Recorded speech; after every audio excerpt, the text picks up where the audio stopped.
So we start today. We are starting the next section of the webinar, and the theme is human body in health and disease. This needs about 12 hours to cover, and we start with the first discussion today. So these concepts that we are going to discuss today is very crucial to understand the principles of Ayurvedic treatment. So what we discussed earlier in the earlier webinar was important to understand the preventive aspects, how lifestyle and diet influence both health and also recovery from disease. But what we are going to discuss today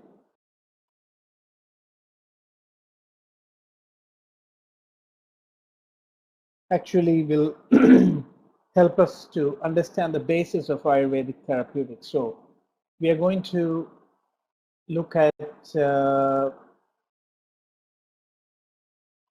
concept of the three doshas today, and I would request that we go through this very carefully. Some of these concepts may not be easy to grasp at the first hearing, so it's very crucial that we pay good attention, because the remaining parts of the course, which deals with treatments, heavily rely on the concepts that we are going to discuss today and the next few classes. So just to review, we discussed a little bit about Sharira, how Ayurveda perceives the human,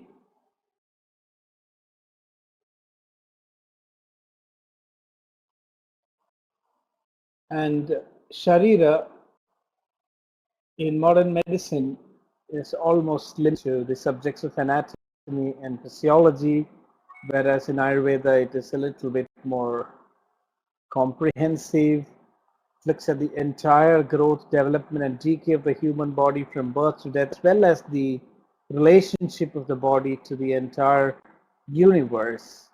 So Ayurveda gives not only a physical or biological understanding of the human body, but also a metaphysical and spiritual understanding of the human body.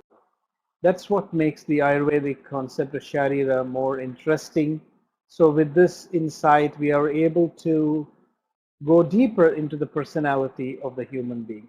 So this is the important theme that Ayurveda says, that we are able to reach to that depth of a person or a patient, depending on the depth in which he perceives him. So it's very important that we do not reduce the patient to just the body. The personality of the patient goes beyond. So that is the importance of Sharira. While anatomical and physiological considerations are also given, Ayurveda goes into those extra physical dimensions. And we already reviewed this a little bit in our previous webinar, and I'm just very quickly reviewing them before we go into the concept of three doshas. I hope you remember these concepts. The study of the human body in Ayurveda has first the Sharira, which is understanding the creation of the universe and the emergence of human life, especially the connection between the macrocosm and the microcosm. So Ayurveda gives us this idea that the body and the external environment are intricately connected. And it's important to look at this totality when treating a patient. So human individuals are not isolated entities. So this is the theme of Srishti Sharira.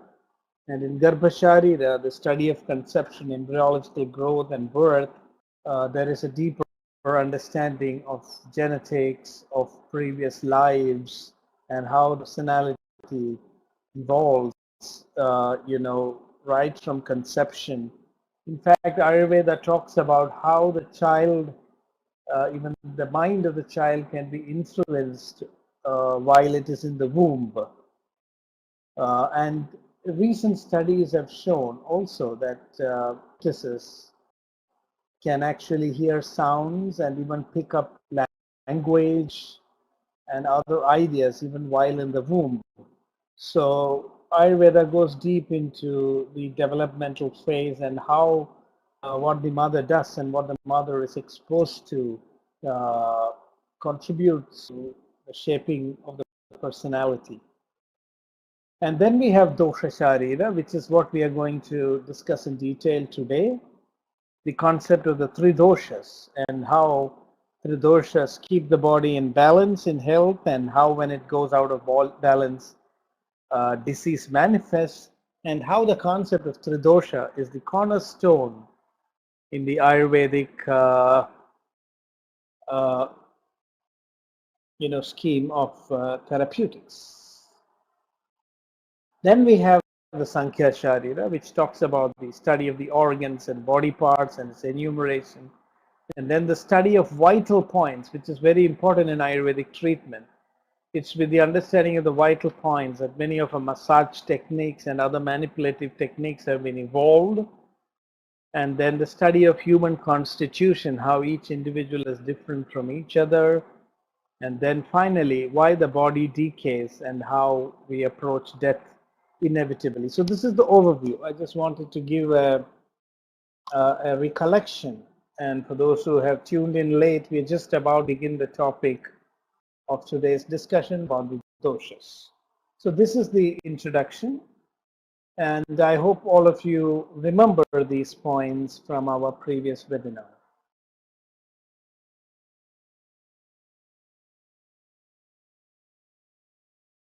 So today we are going to talk about dosha sharira. So which means study of the structure and functions of the human body. And when we say dosha sharira, it means we are going to study about dosha, the dhatus, and the malas. I want to know how many of you have heard about these terms, dhatus and malas. Because if it is completely new to you, then maybe I will need to explain. So if somebody doesn't have any idea about doshas, dhatus, and malas, then I'll take a few minutes to explain them. Otherwise, we can go ahead. Does anybody want a little bit of explanation about these terms?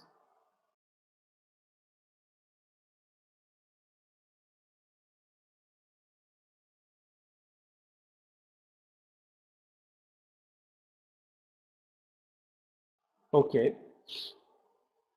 So actually, okay, fine. So then I will be very brief. The word dosha actually means a fault. And dhatu means actually earth.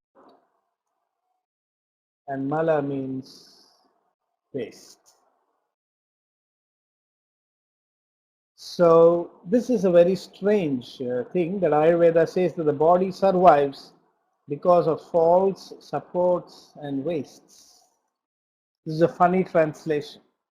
So this is the tricky part of understanding Ayurveda. If we go by just dictionary meanings, then we are likely to end up with very funny translations and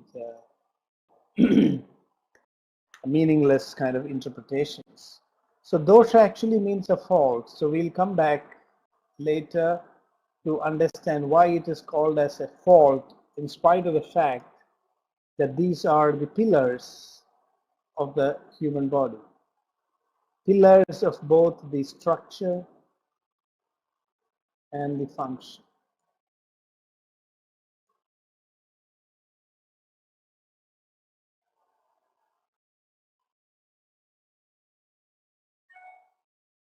So we will now discuss these concepts in more detail. So let us try to understand. So I want to start with this paradoxical terminology that dosha is translated as a fault. And the second paradox is that dosha is also considered to be a waste product. We will understand later that when food is digested, in the first phase, Kapha is produced. In the second phase, Pitta, and Vata in third. So something which is a fault, which is by itself making it undesirable, and then something which is also a waste is considered to be the fulcrum on which the body exists. So this I would call as the great theoretical paradox in Ayurveda. So Tridoshas represent a kind of theoretical paradox where something which is called as a fault and something which is a waste becomes the most crucial entity to support the body in health. Is this point clear? Have you thought about the doshas in this way? Okay. So our effort today will be to understand in what sense the Ayurvedic experts have called the doshas as faults, and why they are also looked at as wastes, but at the same time, why are they so important for the human body? So the function of faults were to only harm the body, or the wastes to pollute. So faults harm and wastes pollute. So we could have said that the doshas are important. They can harm and they can pollute. That makes sense. But what the concept is that doshas actually do not harm or pollute unless provoked. They actually support the body. So today's discussion is an attempt to actually solve this theoretical paradox. And so for that, we need to understand the basis of the doshas. So doshas are themselves derived from another concept, which is the concept of the Pañcamahābhūtas. Have you heard of the Pañcamahābhūtas? Because today's webinar, these topics are most crucial in understanding the further webinar. So which is why I want to be very clear that you are aware of exactly what we are discussing. Anybody has any doubts about Pañcamahābhūtas, I can explain. So the Pañcamahābhūtas constitute the fundamental building blocks of the universe. So our common understanding is that these are the 5 great elements, which means ether, air, fire, water, and space. This is a very common but extremely simplistic way of understanding the Pañcamahābhūtas. So let us try to see how we can get a deeper understanding of what the Pañcamahābhūtas are. So to convey this idea that the Pañcamahābhūtas are actually not 5 separate elements. So this is a mistake. Some of the misconceptions that we have about the great elements need to be clarified first. The first point is that the Pañcamahābhūtas are separate elements. They represent the energy matter matrix of the universe. So they represent a continuum. They are actually part of one single continuum. This is very, very important to understand. So this continuum is actually an energy matter continuum. where on one side we have energy and on the other side we have matter, and in between is the transformation, energy into matter and matter back to energy. So this has been very clearly described in the ancient textbooks, not only Ayurveda, but also, other textbooks like the Upanishads and other metaphysical texts. And what they describe is that from Akasha comes Vayu, from Vayu comes Agni, from Agni comes Jala, and from Jala comes Prithvi. So of course, Akasha is what we generally translate as ether, and Vayu is what we generally translate as air, and Agni is fire, and Jala is water, and Prithvi is earth. So then comes Prithvi dissolves in Jala, back again, Jala in Agni, Agni in Vayu, and Vayu in Akasha. So the transformation of the Pañcamahabhūtas creates the energy matter matrix in Ayurveda is called as guna. Guna is a property of any point of the universe which enables us to predict what will be the energy matter, what is the energy matter potential of a particular entity. We are going to go into some physics and maybe a little bit of philosophical physics and chemistry. So I need to pause and ask at this point, is what I have discussed so far clear?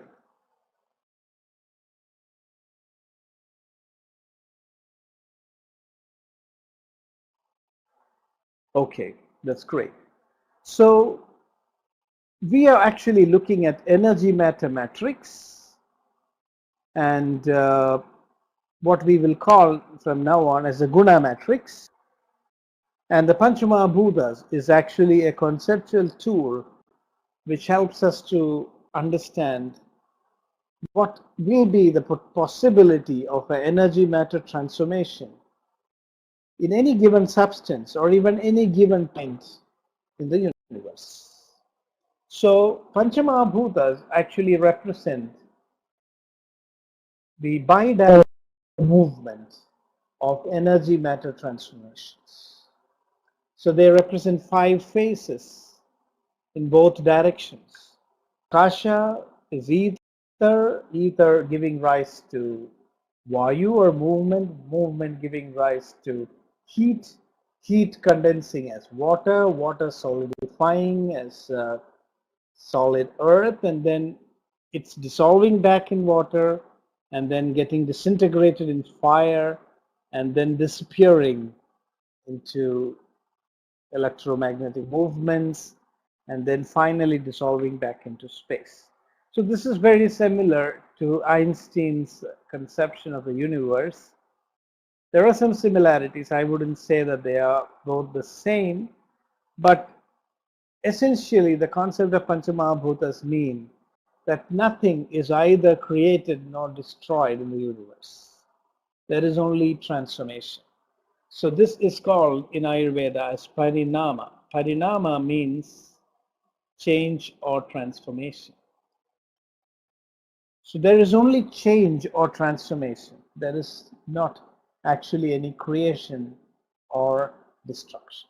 So everything is change. And the sum total of energy matter matrix is always a constant. So I'm sure reminded of Einstein's famous equation, E is equal to mc squared. So Pañcamahabhūta was perhaps an ancient way of expressing this fundamental truth of the universe, which has been rediscovered in modern scientific terms by modern physicists.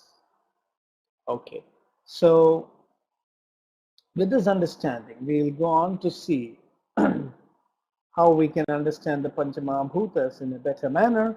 So we have to discuss about the dynamism of the bhutas. So we can now say that the manifestation of Prithvi by the transformation of Akasha into Vayu, Agni and Jala, we can consider this as the condensation of energy into matter. So there are two movements in the universe. One is energy condensing into matter in different ways through different transformational processes.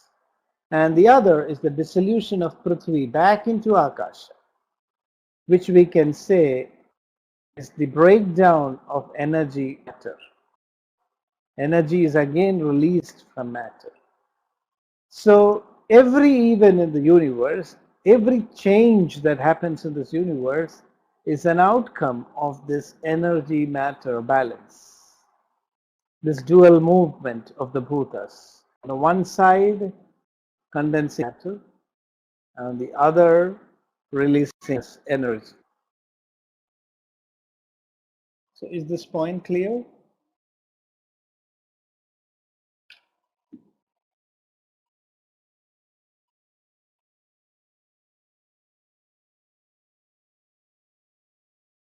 So now I want to show a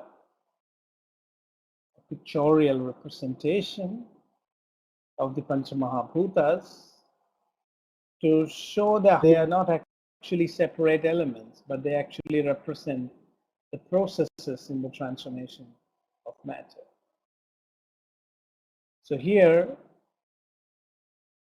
we have,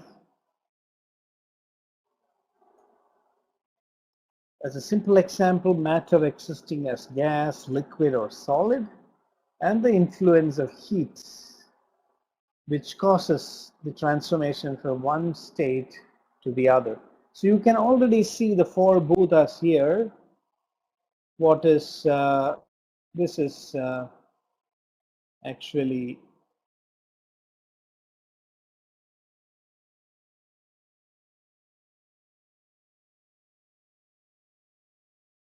the air, and this is Jala or the water principle, and this is Prithvi or the earth principle. And what you see here, which causes this transformation, the fire or Agni, because Agni causes the condensation of liquid into solid, as well as the breakdown of liquid into a more gaseous state. Both happen due to Agni. So here we have Vayu, Agni, and Prithvi. And the fourth bhuta is the space in which all these processes happen. So from this, you can understand that every phenomenon, anything that happens in the universe, is due to these. Today in modern chemistry, we call this as endothermic and exothermic reactions. In endothermic reactions, actually heat is preserved. And in exothermic reaction,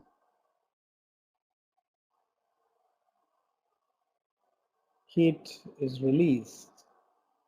So, sorry, released. So that is what we are seeing in this picture, that the transformation of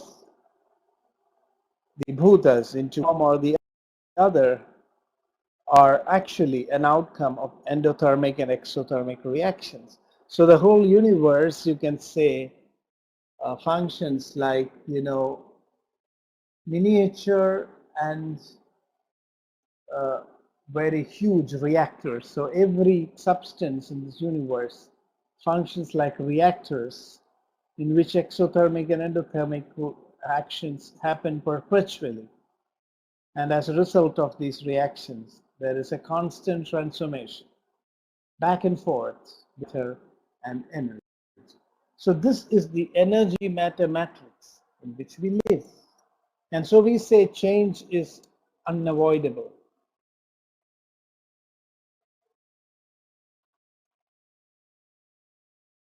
And this is the limitation of existence. And this is also the possibility of existence. So that is the paradox in which we are existing. And it's universal paradox, which gets translated as a biological paradox, and that biological paradox is expressed by the term dosha. So dosha also represents the limitation of human existence. The exchange of this matter and energy is what limits our physical existence. But at the same time, it is this very possibility, is the very mechanism of this transformation that keeps us alive and helps us to grow and evolve. So we can say that the physical basis of our existence is at fault because it is designed to be destroyed.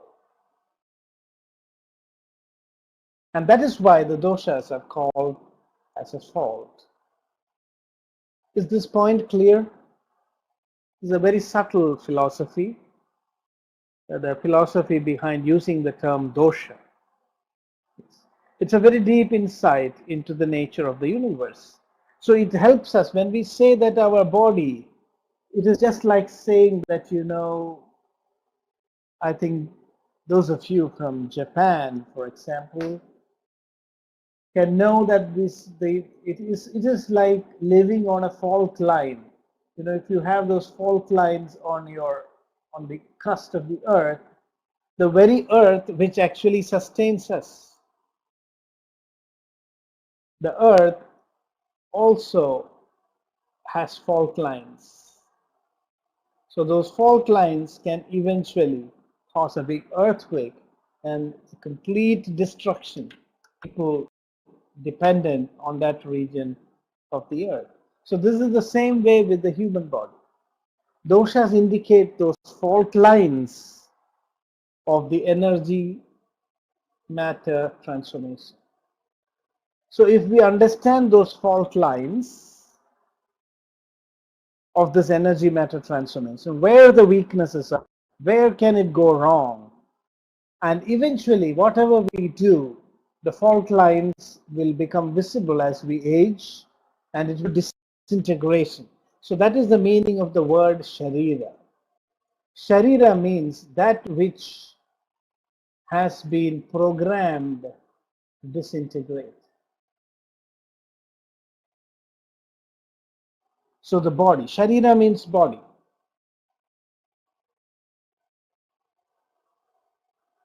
In Sanskrit. And sharira conveys the idea that the human body is designed to explode and disintegrate. And it happened because everything in the universe, all these energy matter transformations, after a few cycles, it leads to a phase of destruction. Everything dissolves and goes back into the cosmic vacuum, only to come back again in a new form. And so this is actually not, with our limited vision, we consider this as destruction, as disappearance. But for the universe, from a much broader perspective, there is actually no destruction. All this is part of the great plan, transformation, of renewal, of change. And doshas actually represent the biological manifestation of the Pañcamahabhūtas. How the energy matter exchange that happens in the external environment, how does it translate in the biological plane, and how we can understand the human body in terms of this matter energy exchange. So today at least in the beginning, there is a little bit of philosophy. Also, there's physics, there's philosophy, there's biology, there's common sense, and there's just simple human insight. We need all these things to understand Ayurveda. If you approach Ayurveda with just a scientific bent of minds, you will miss many things. If you approach Ayurveda just a philosopher, a spiritualist, then also you miss many things.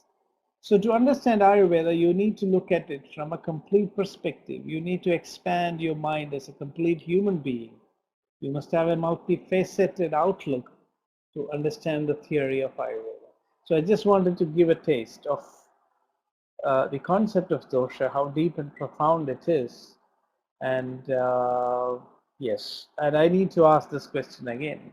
Is what I discussed here? Can we move forward?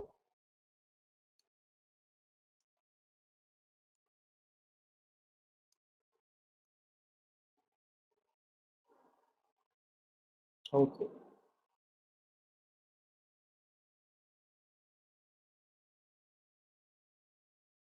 So in that case now we go. I'm sorry for Spanish because some of these slides I'm using in other webinars. So when I just copied and modified some of the Spanish, I missed to kind of remove.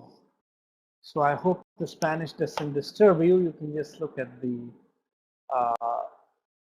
English. By the way, is anybody here Spanish?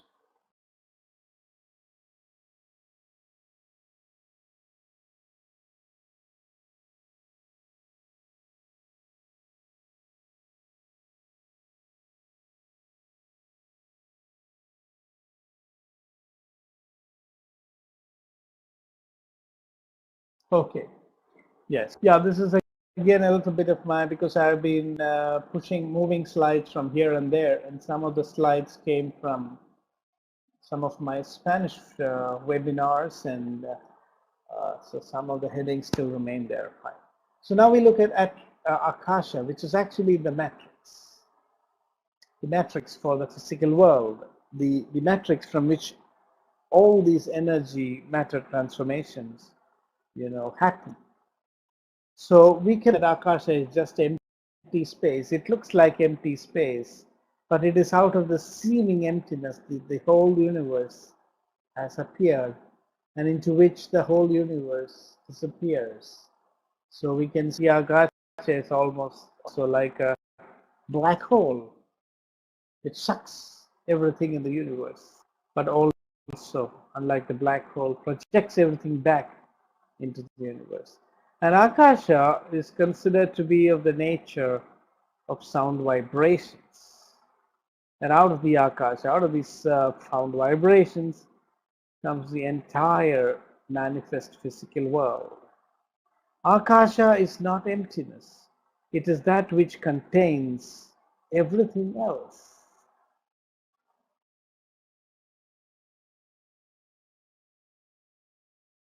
So I hope that point is clear, that Akasha, although it looks empty, it's not really empty in the other sense, because it gives the space to hold everything else in the universe. So we say that the Akasha and the universe is like the ocean and the waves. So just like the entire, the waves arise on the surface of the ocean, the physical world emerges out of Akasha, and it again dissolves back into Akasha.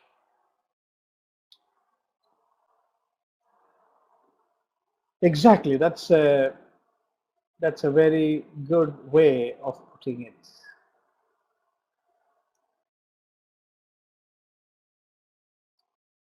And Ayurveda says that uh, at this level, extremely minute particles are being created and destroyed incessantly, without a break,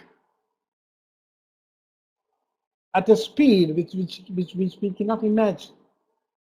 So it's almost like, we are dealing with a little bit of quantum physics when we are looking at some fundamental theories of Ayurveda.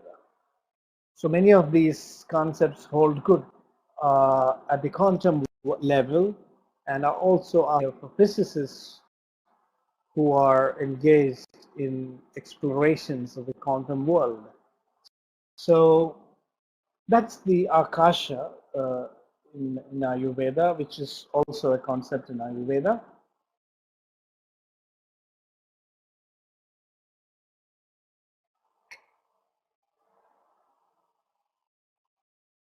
So the doshas are actually the biological manifestations of the Pañcamahabhūtas.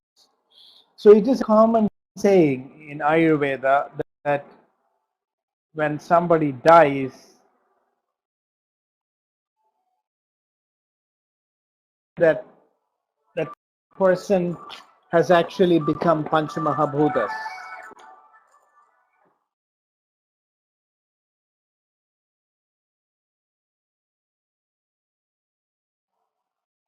So inert matter is called as Pañcamahabhūta, and its biological manifestation is understood in terms of the biological doshas. So we can also say doshas represent the biological understanding. It represents the biological understanding of the activity of the Pañcamahabhūtas. So that's basically the difference. So if we look at Vata, we say Vata represents both Vayu and Akasha, which means that Vata represents movement, both the manifestation of movement as well as its cessation. So we know that in Vata diseases, that is why we have two kinds of symptoms, either exaggerated movement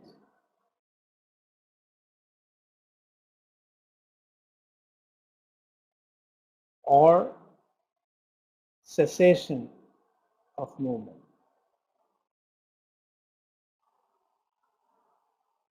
Both these things can happen.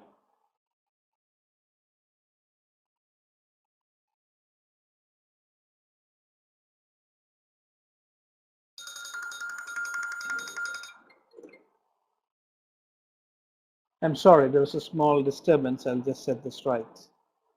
Just a moment.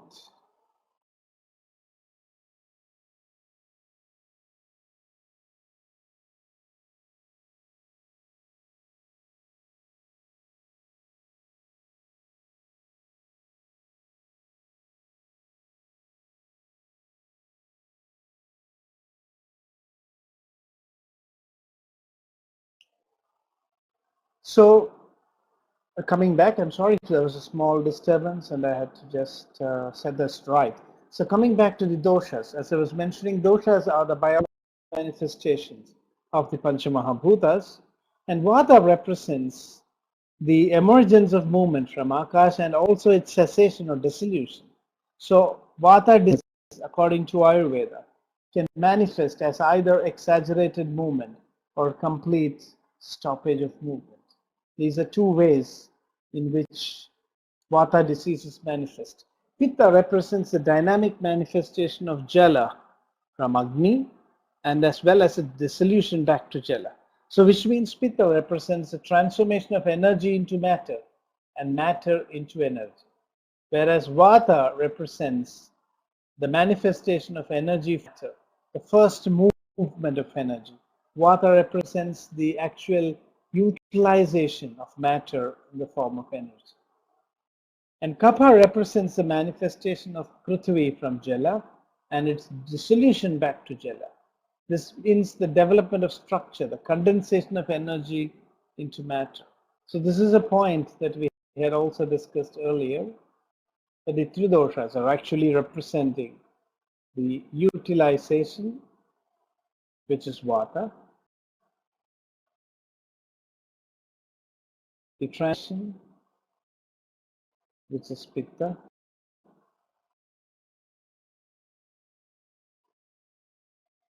and the preservation or conservation, which is Kapha.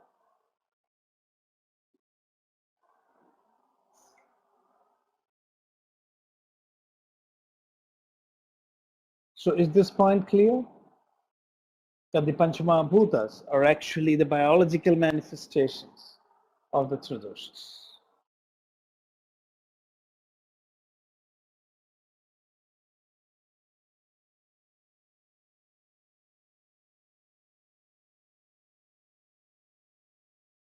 Okay.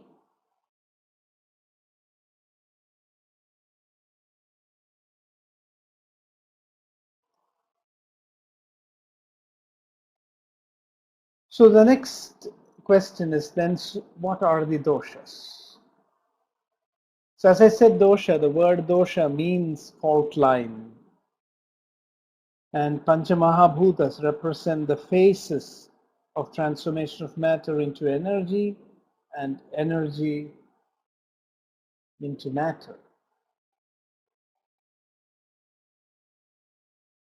And three doshas actually represent the dynamic exchange of energy and matter in the human body and the biological system.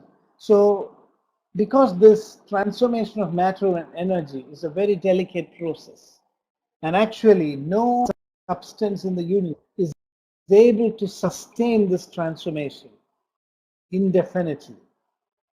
There is entropy, there is breakdown, and eventually there is complete destruction of that substance.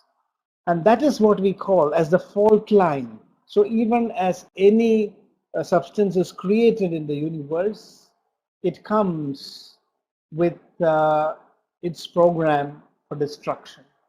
And that is what we call as the three doshas. Three doshas represent this delicate balance between the transformation and energy.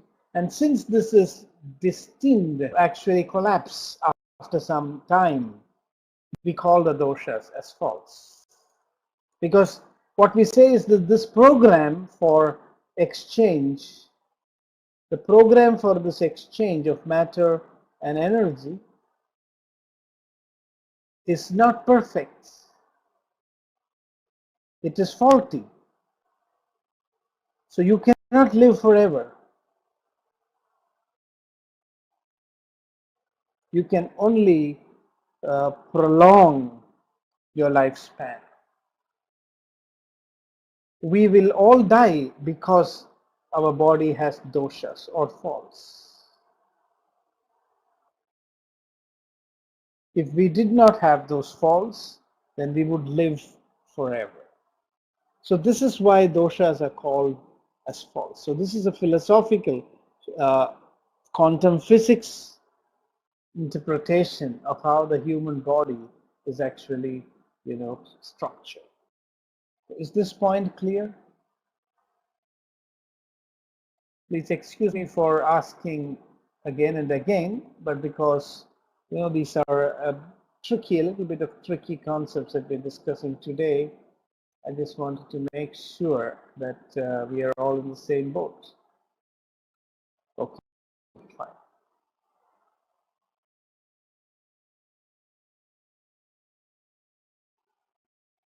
So now we will look at all the three doors.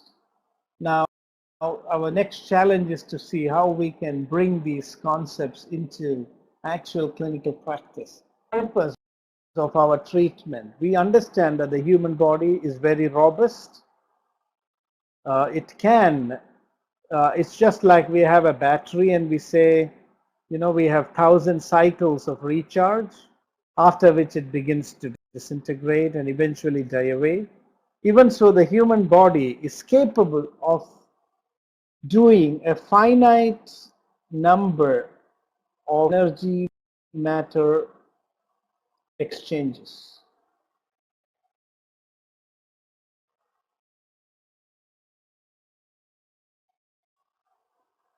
Exactly. That is the beauty.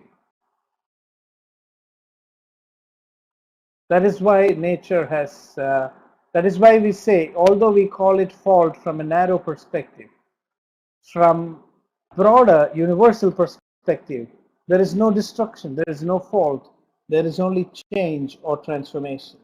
So that is why the doshas, uh, are there. The doshas are there to enable us to discard this human body after its work is done, and so that we can move more forward. Complete transformation is possible, and that's the universe. But when we look at it from the point of view of medicine, when we look at it from the point of view of the physician, it's important to look at them as faults, because otherwise we will not do something to prevent it from causing disintegration of the body in a premature manner. So we go a little bit more into what is Vata, Pitta, and Kapha, so that after understanding, we will try to see how the concept of the doshas. So the goal of our Ayurvedic treatment is to make sure that we make full use of the doshic system while we are alive. That, it's just like we have a battery and we can recharge it for 1,000 cycles, and then we try to make sure that we use it to the maximum. And after that, we know that it's going to kind of be destroyed, but we can prepare for it, we can prolong its life, and that's what treatment is about. So Vata represents utilization of energy, so it represents activity. So Vata is opposite to Kapha, because Vata means release of energy, which also means breakdown of structure. So Vata also represents destruction of structure. So in most of the diseases caused by Vata, there would be extensive destruction of structure. So the more you destroy the structure, the more energy is utilized.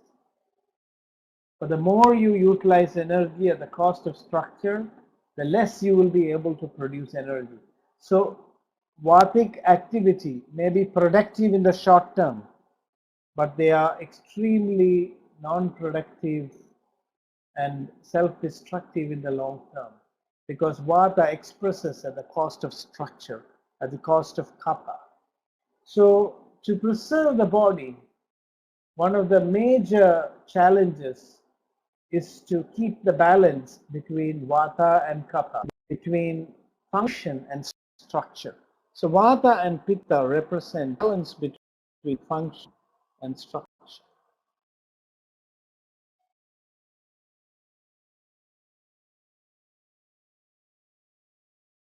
So if you emphasize too much on structural stability,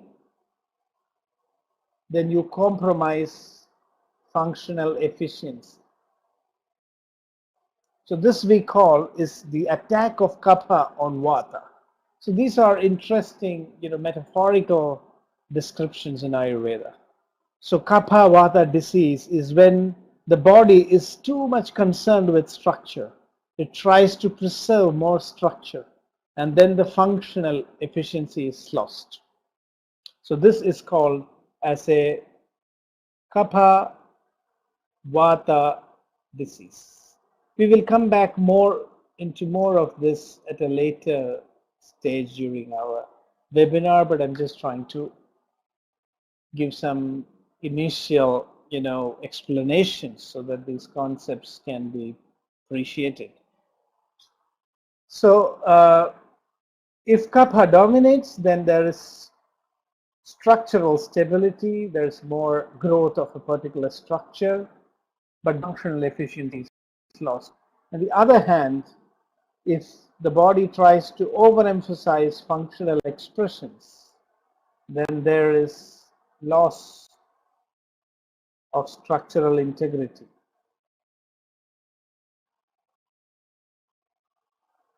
And this we call is a Vata Kapha disease.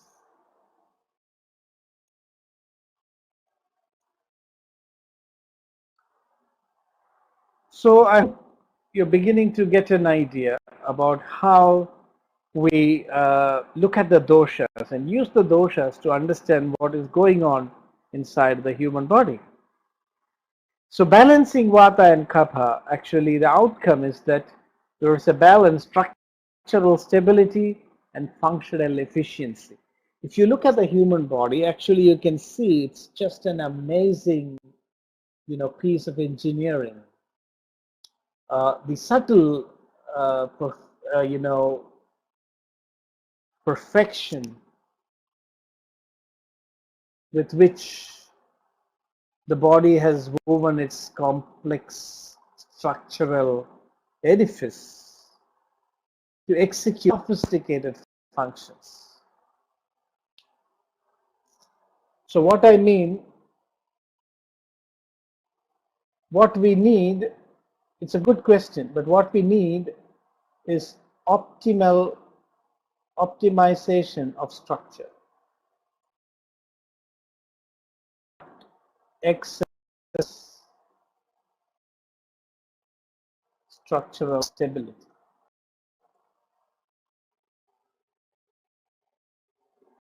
If you make the tire of a vehicle too hard, too thick,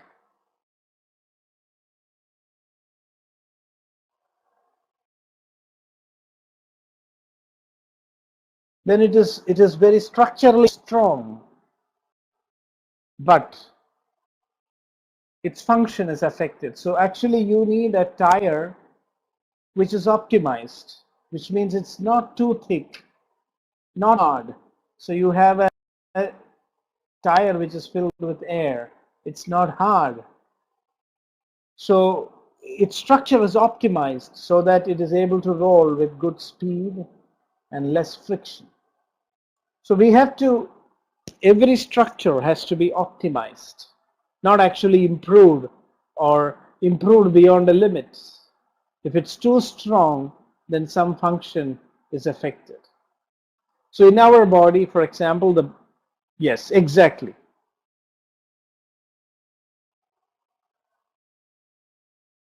In fact, even the bones are comparatively made stronger because they serve a certain function of locomotion. They serve as levers, and so every structure in the human body is optimized for efficient function.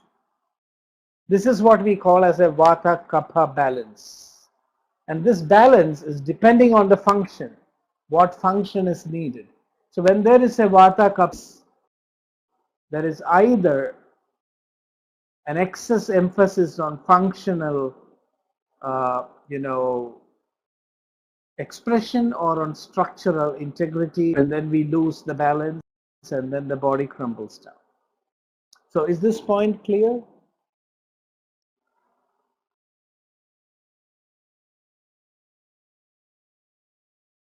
Okay. So then we move on to what is Pitta.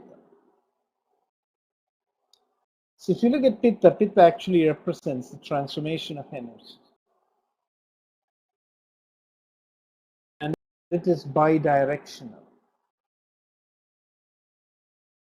Transformation of energy into matter, which is constructive, and matter into energy, which is destructive. So all transformations are represented by Pitta. So enzymes and hormones and digestive juices are all represented by Pitta. So Pitta is actually transformation. So Pitta is actually the link between structure and function. So Pitta brings that link between, because Pitta is responsible for structure renewal.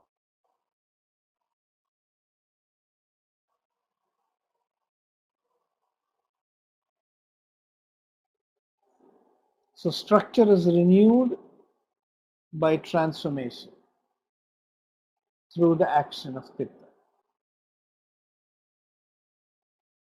Is this point clear?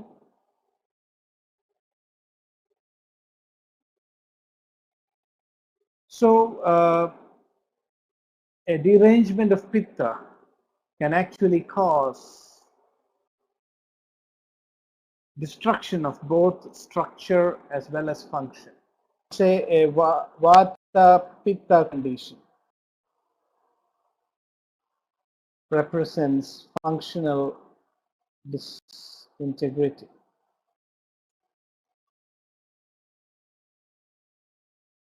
It leads to very quick destruction of structure.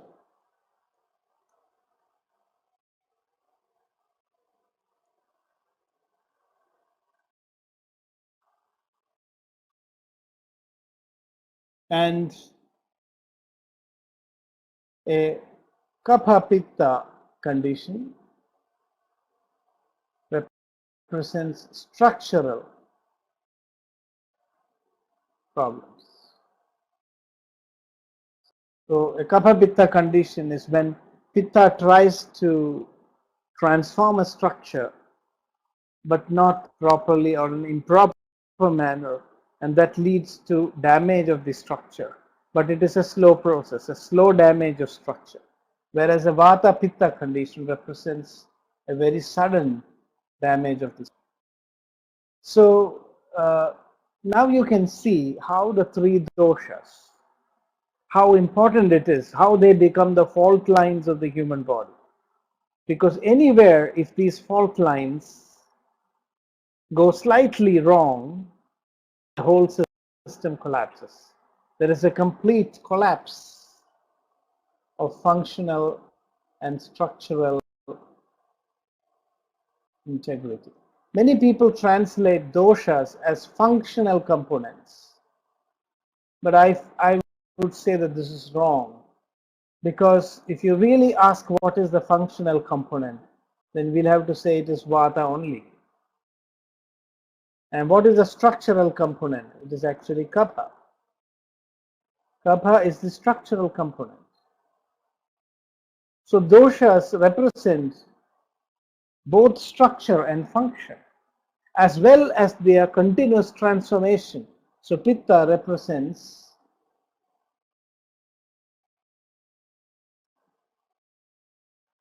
the transformation of structure and function,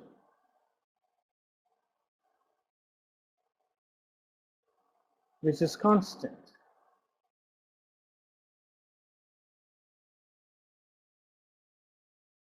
So is this clear?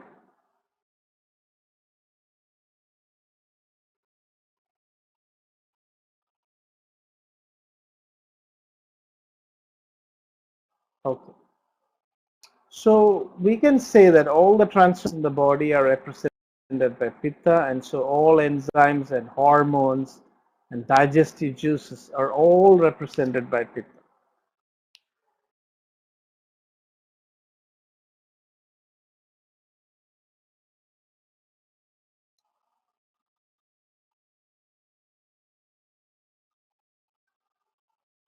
So the next dosha is Kapha. And what is Kapha? Kapha represents the preservation of energy in the form of matter. It represents structural stability. All structures of the body are represented by Kapha. And Kapha also, therefore, represents immunity. So Kapha is the preservation of energy, structural stability. And this is a very important point. We cannot say that doshas are functions and dhatus are structures. Actually, doshas represent the totality of the human body. The doshas comprehend the complete transformation of energy and matter, and actually the structural elements, dhatus, are only a lower expressions of the doshas themselves.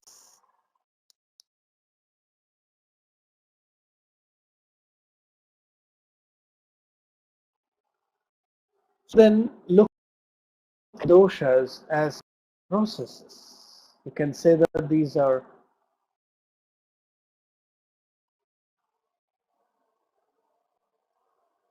all liquids are kapha. All structure, whatever we see, is kapha. everything that we see in the body.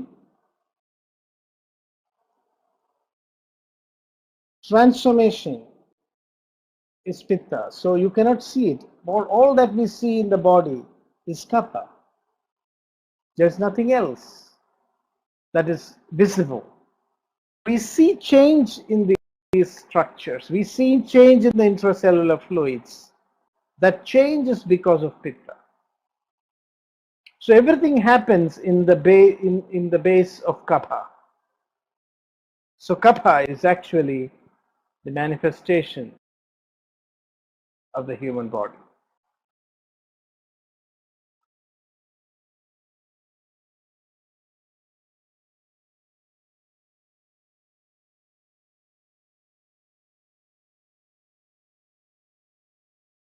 Is this clear?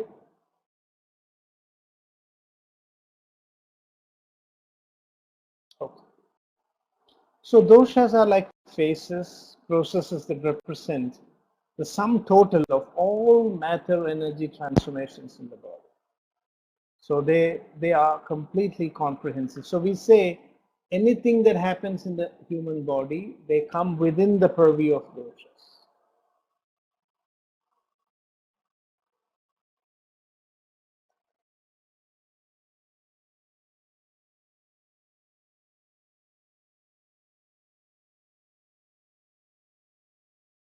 Just like a bird which is flying is never separated from its shadow, even so, everything that happens in the, no, it depends on the disease.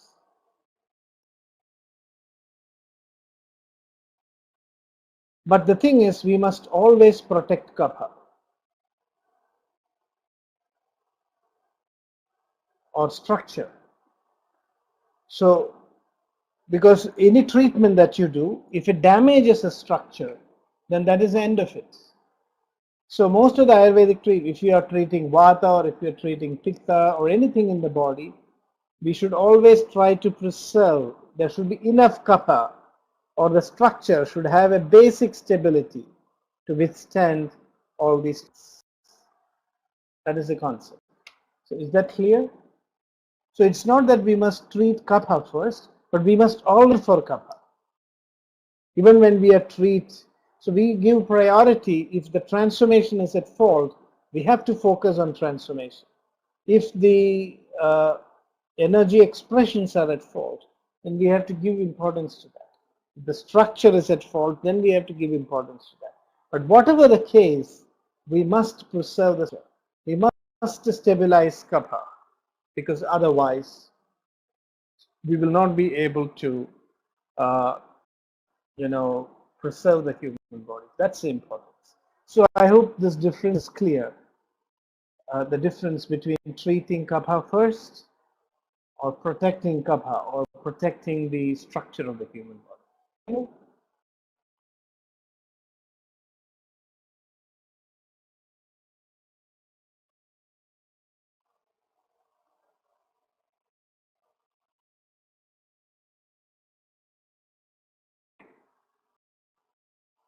So as I was telling, doshas are like phases, processes that are the sum total of all energy matters.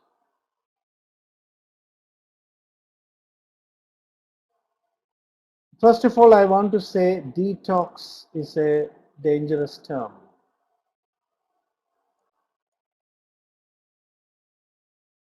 Ayurveda does not believe in detox. Toxicity is a dangerous acute condition.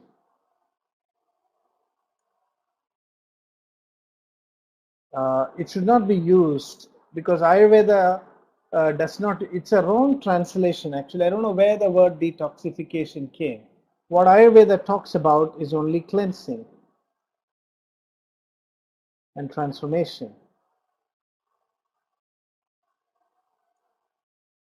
Cleansing of wastes, not toxins. Toxin means poison. Poison means emergency measures.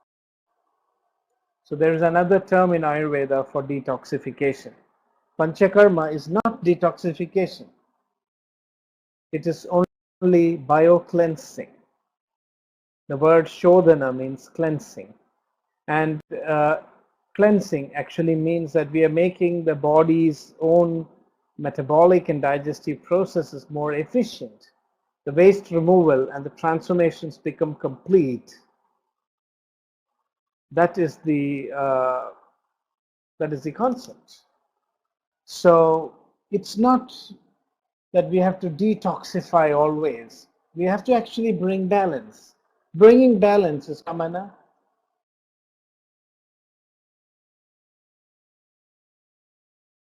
In Ayurveda, and cleansing is called as shodhana. So we deal both kapha, pitta, and vata in.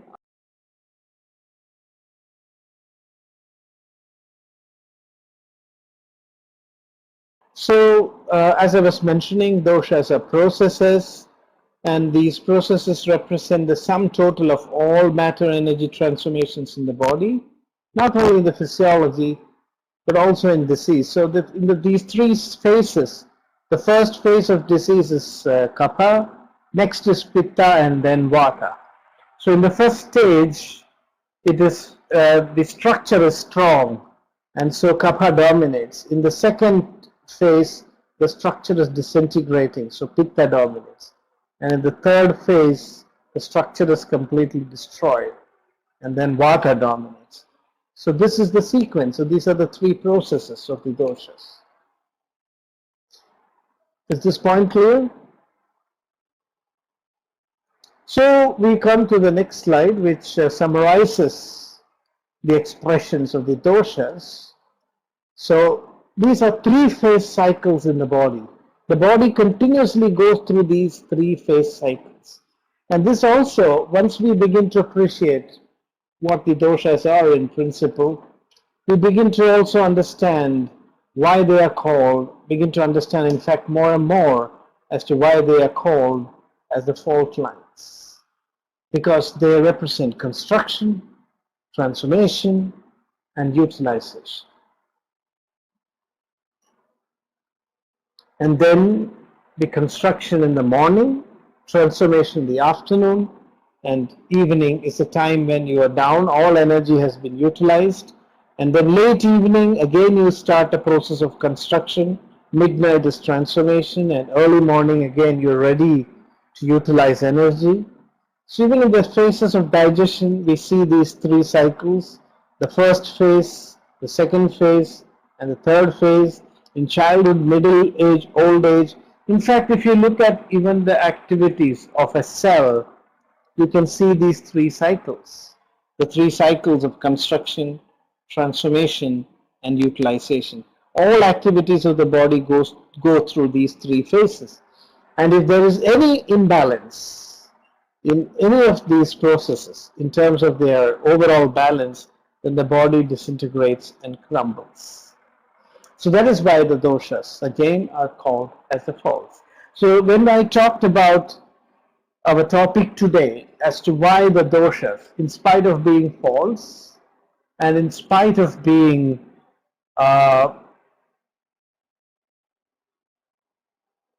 wastes, we didn't address that point, which I will come to later.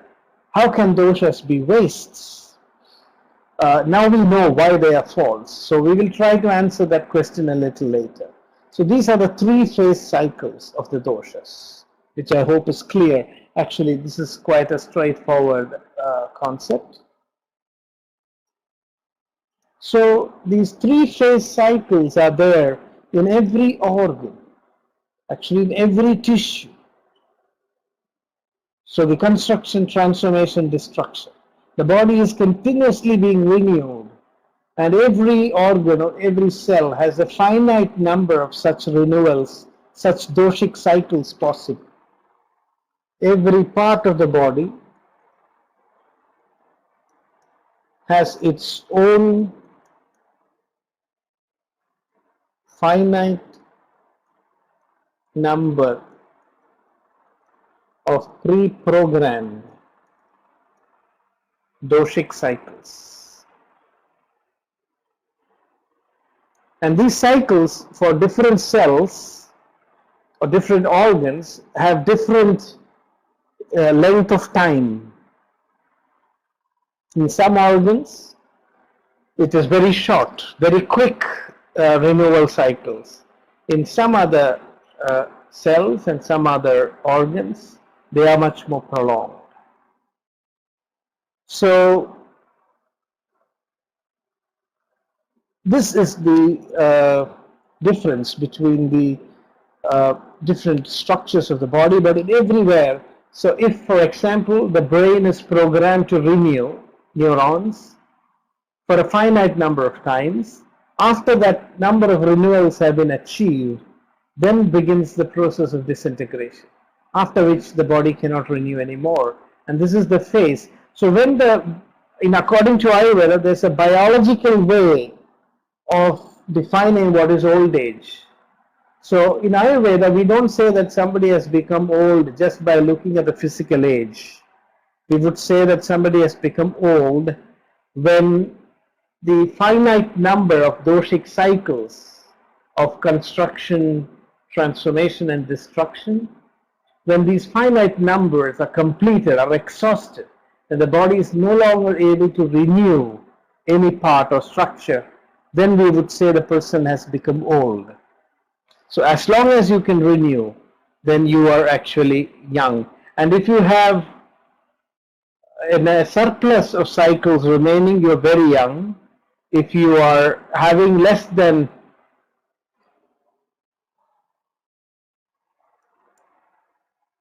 because interestingly, there have been some studies. In fact, when I was in the US a couple of years ago to attend a conference, integrative medicine conference, there was actually one paper. I think this was in Miami. There was a very interesting study which showed how the telomerase shortening can be influenced by an Ayurvedic lifestyle. So that if you follow the Ayurvedic lifestyle, then you find that in these people, you're able to prevent or reverse telomerase shortening. They have also found that if you lead a life which is value-oriented, which is less stressful, and then this also down-regulates some genes in your body, which one of the outcomes of which is the effect on the telomerase, telomere actually, telomere. So yes, that's a good point. There's already some evidence to this. And Ayurveda talks about aging. As I was mentioning also in the previous webinar, Ayurveda is all about, enhancing the lifespan.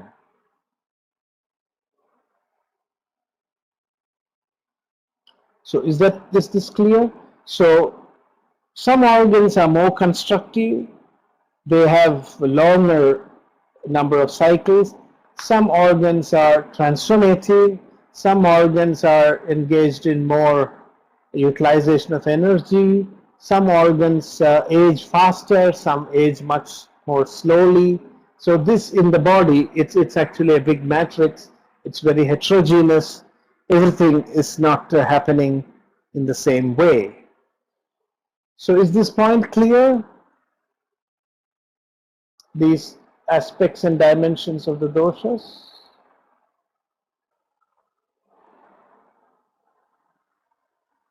Yes, of course, I will push back the previous. So we were actually talking about the doshic cycles, and every organ, every tissue has these doshic cycles.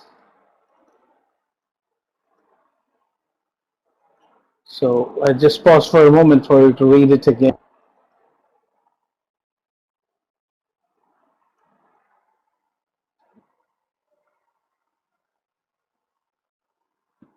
Yes. So I hope you have read this. Everything is okay. Can we?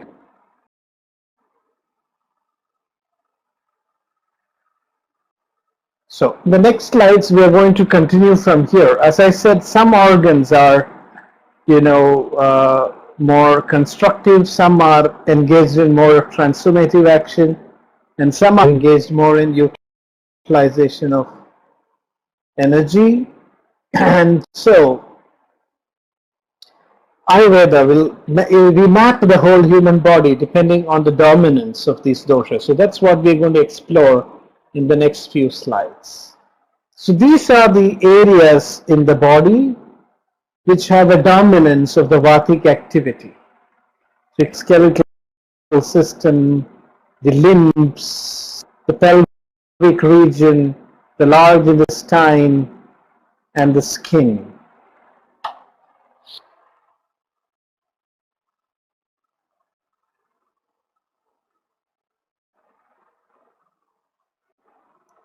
So it's a good question. The reproductive element is Kapha, but the reproductive organs are having the function of Vata. It's why, because when a new life is created, it has to be expelled out of the body. So actually that structure is removed from the parent body. So that is a function of Vata. So while the reproductive elements are, once a structure is created, that new life is actually thrown out, which is a function of Apana Vata. So the pelvic region is said to be the seat of Vata because it causes, expulsion of waste, expulsion of even the fetus is expelled from the body through the power of Vata. So these are all the seats of Vata, but you cannot say that any particular region has all the three doshas. So this is a fundamental concept in Ayurveda, because nowhere can only construction take place, or only destruction take place, or only transformation take place. Everywhere, all the three is happening. But we say that these are seats of Vata because the process of utilization, of destruction, of elimination is more dominant. Like if you take, for example, the skin. Why is the skin considered to be the seat of Vata? Because skin is an excretory organ, and excretory organ means something which removes the remnants of a destruction. So, but that does not mean that skin has no Kapha or no Pitta. So I hope this point is clear. The body is everywhere, it is tridoshic.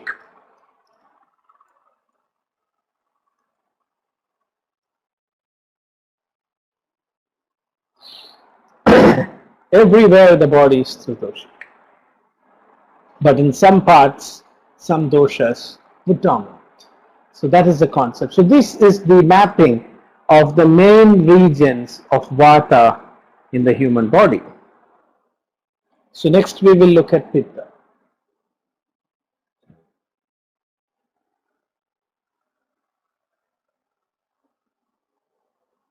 So these are the seats of Pitta. So you can see the navel region.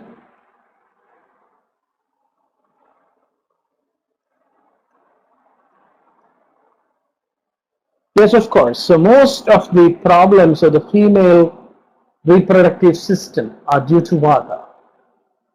And for problems like related to ovarian diseases, we have to actually treat Vata.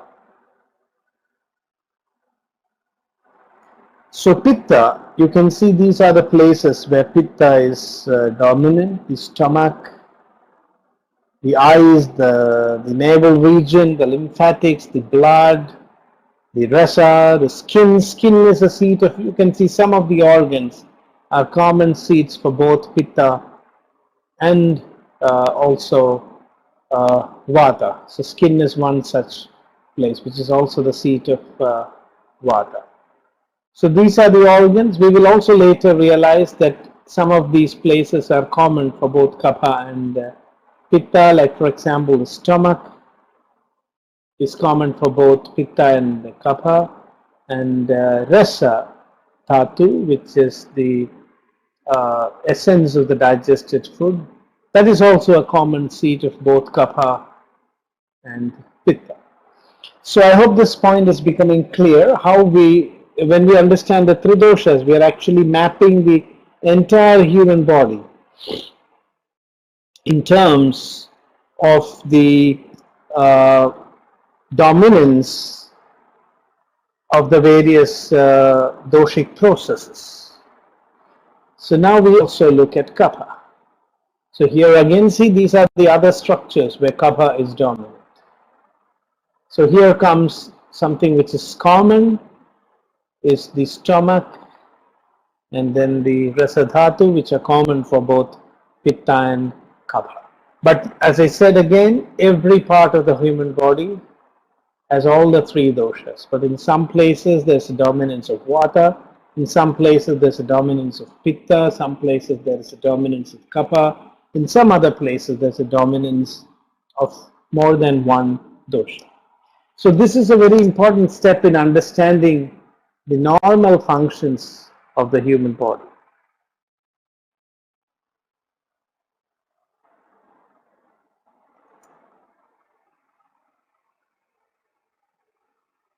Cancer involves Kapha.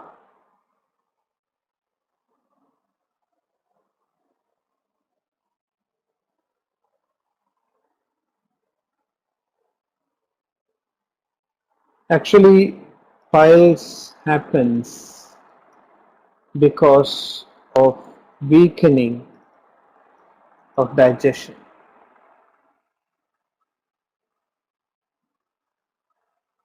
due to Agni, loss of Agni.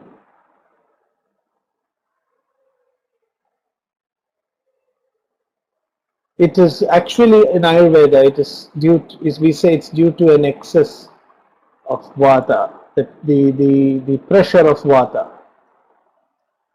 which causes the pile mass to protrude.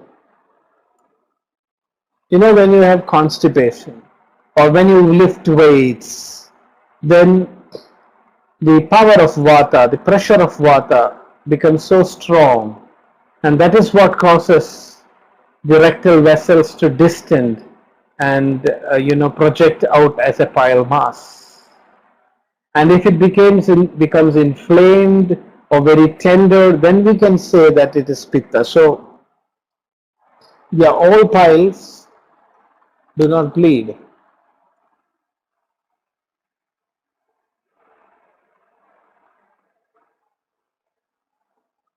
There is Vata piles,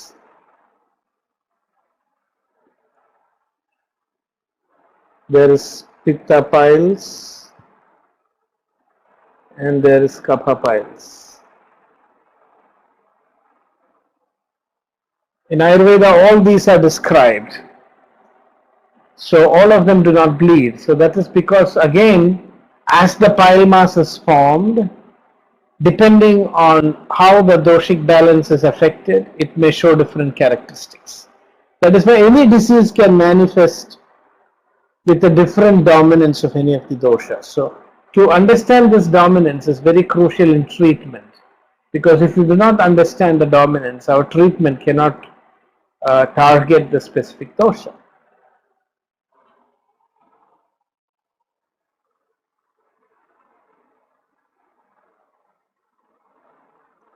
Cancer is Kapha because the growth can be very massive and it can grow very slowly. But all cancers, many of the cancers are actually tridoshic.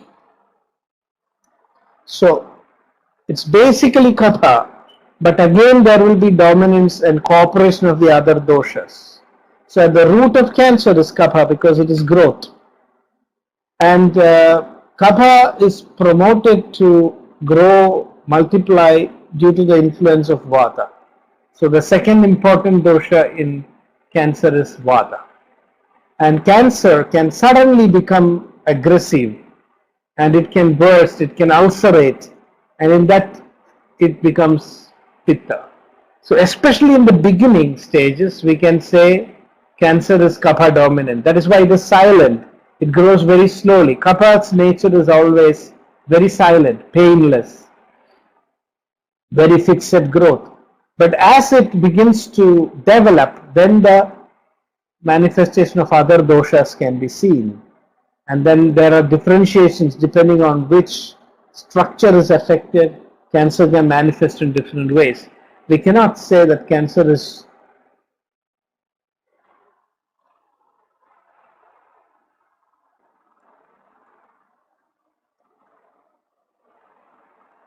so in some cancers the kapha stage is very prolonged. Like for example, prostate cancer. Prostate cancer can be in the kapha stage for a long period. So it takes a long time for prostate cancer to spread. So when a cancer begins to spread, then it means it has begun to take the nature of vata. When the cancer begins to separate and break open, then it means that it has begun to take the nature of pitta. So you can see in cancer, we can see a kapha stage, then a kapha vata stage, then a pitta stage, and then again finally the total destruction of vata stage. So in the first stage it is localized. In the localized stage it is kapha. In the spreading stage there is vata now. And in the separation stage it is pitta. And when it causes destruction and death, we can say it is in the vata stage. So is this clear?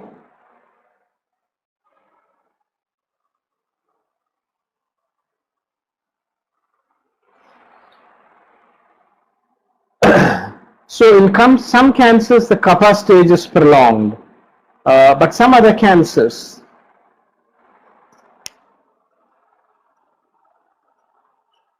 yes, of course, that's what Ayurveda says. In fact, if you do Pañcakarma is a very good prevention for cancer.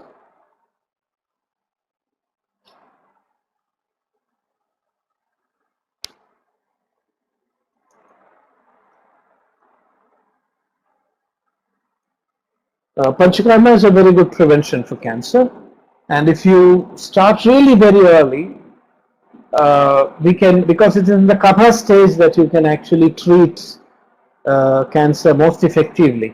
And in the pitta stage, it's very difficult. In vata stage, it's almost impossible to treat it, even Ayurvedically. So, and in Ayurveda, we go even beyond. We say that cancers should never happen. Cancer can happen only if you violate the principles of healthy lifestyle, of healthy diet. So if you follow the daily regimen, if you do, yes. So the body can actually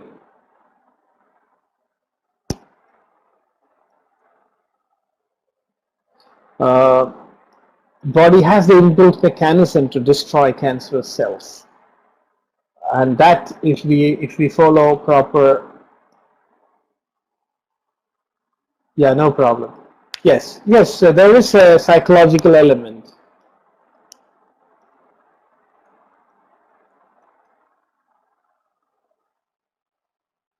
Because it is the splitting, the isolation of a particular body part from the rest of the body, and that has a root in a personality problem, which could be due to some mental trauma deep inside.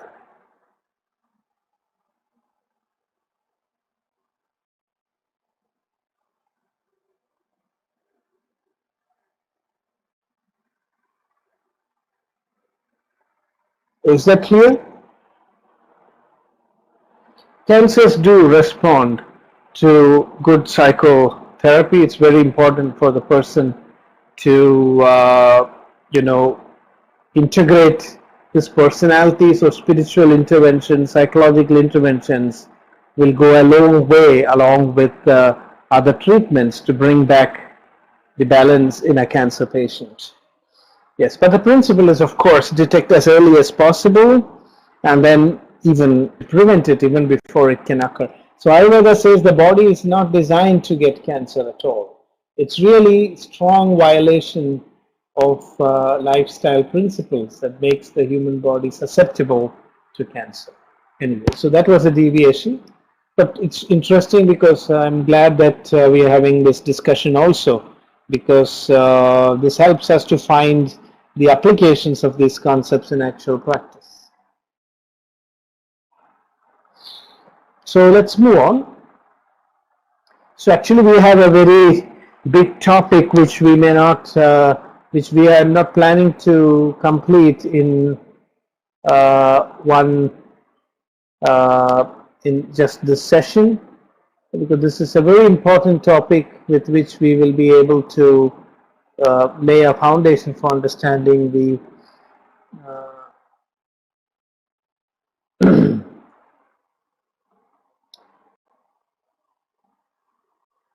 treatment principles. So I think we must give a lot of attention to these concepts in the next few seminars, webinars, without which we would not be able to grasp the principles of Ayurvedic treatment, because they are all derived from this understanding. So I want to take a little time. That is why we kept about 12 hours for this basic concepts. Unlike the earlier webinars, we need to really get a good grasp of this theory. So I also want to go a little bit slowly. And so what we have here today is the material actually for 2 webinars. So we will complete only perhaps half of these slides today, but I think that is enough. If we try to load too many things in a short time, it can lead to lack of proper understanding. So now we look at, try to get a better and more deeper understanding of the doshas, difference of the doshas, vata, enthusiasm, expiration, inspiration, activity, reflexes, the functioning of the dhatus, and also utilization of energy. So these are the expressions of vata. It is vata that causes enthusiasm. Vata is responsible for all the responses of living beings to the external environment. So both sensation and action. In modern terms, the word vata actually in Sanskrit means to sense and to act, which means in modern neurological terms, it includes the sense functions of the sensory and the motor nervous system.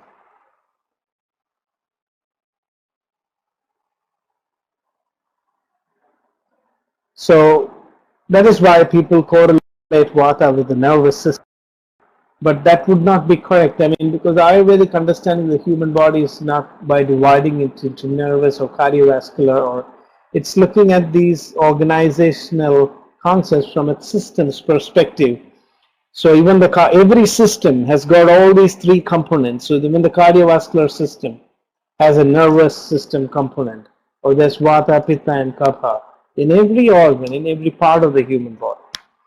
So activity, reflexes, functioning, like if a particular organ is moving, then it means it's because of vata. So even a cell has to move, a cell has to contract, a cell has to expand, things have to move within and outside the cell. All these things happen because of vata. And it's a very important concept in Ayurveda that the doshas are psychosomatic. This is extremely important. The doshas are not physical things. You can say it's like the mind-body axis. Today we are talking about the gut-brain axis. Doshas are themselves lying on this psychosomatic axis of the human body, which means doshas have expressions both at the level of the physical body as well as the level of the mind. And this, I think, is an advantage of Ayurveda, because in Ayurveda, we don't have to really distinguish between psychological and physical aspects of the body. We say we have to deal with both of them together. So when actually we are dealing with the doshas, we are actually having a hold on the key, which enables us to balance both the psychic as well as the somatic elements of a disease. So we will come back to that again later, how dosha represents. Like for example, anger or agitation.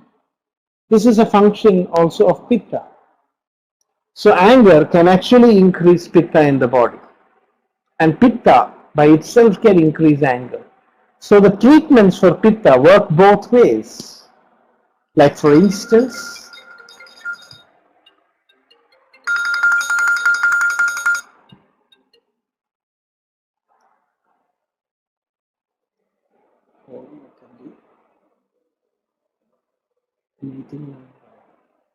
I'm sorry, there was an interruption.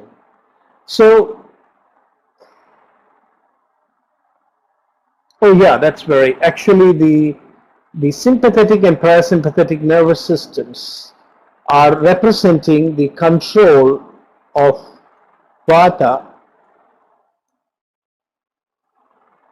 over pitta and kapha.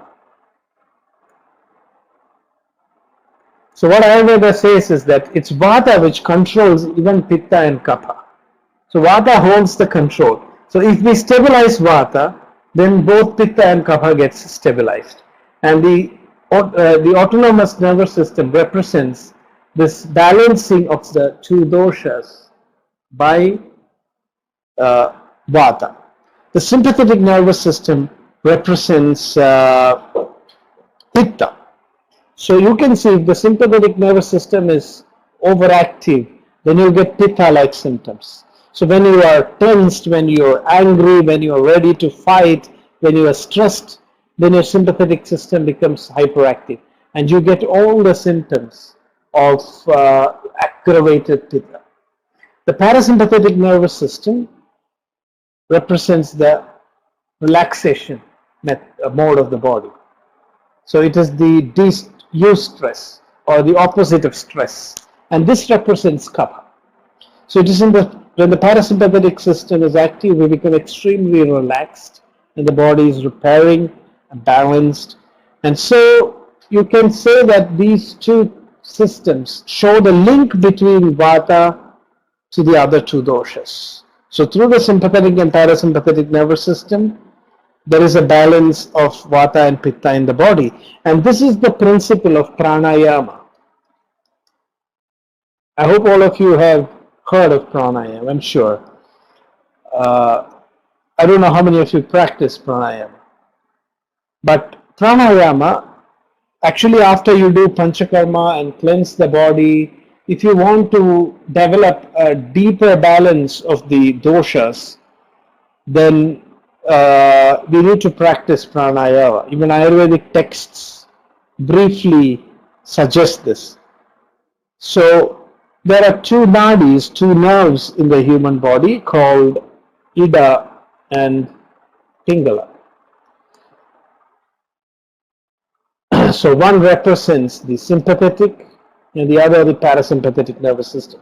So in the pranayama, we are actually breathing through each nostril, and we are actually activating the Ida and the Pingala nadis and actually balancing the sympathetic and parasympathetic nervous system.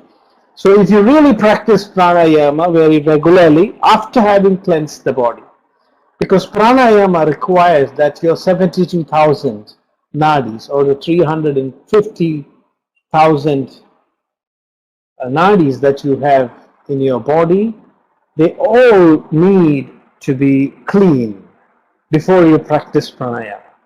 So first we have to remove all the gross wastes, and then we have to remove the subtle wastes, and then when we practice pranayama, then just by that practice you can achieve a deep balance of the three doshas. When you gain control over vata, vata will gain control over pitta and kapha, and that is why we say yogis are able to live longer. If you really practice yoga, you can live longer. And there is also a story that, Paramahamsa Yogananda. Have you heard of Paramahamsa Yogananda?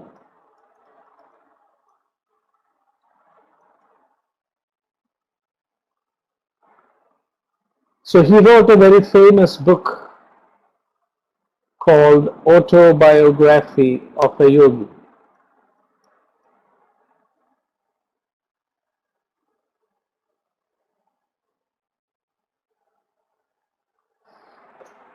So this is a famous book. You can read this. So yogis actually they discard their bodies. It is said that they don't even have to die because they achieve such powerful control over their prana or vata through pranayama and the higher practices of yoga that their doshas can never go out of balance. So even when Paramahamsa Yogananda died, it is said that his body didn't decay for many days because that was the strength of his doshic balance. So I hope this concept is clear. Is this clear? How the doshas relate to the sympathetic and parasympathetic nervous systems.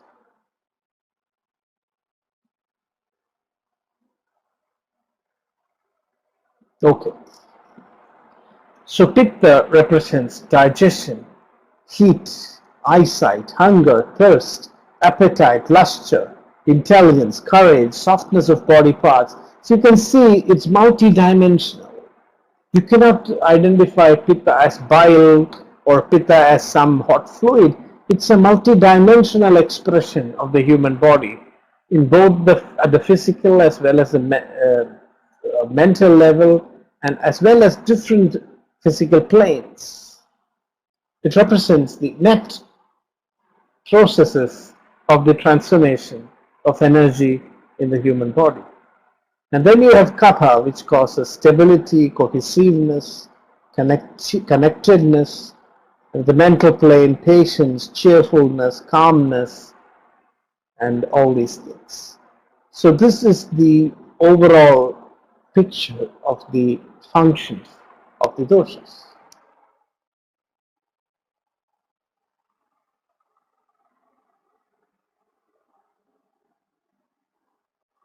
So Pitta and Agni are different.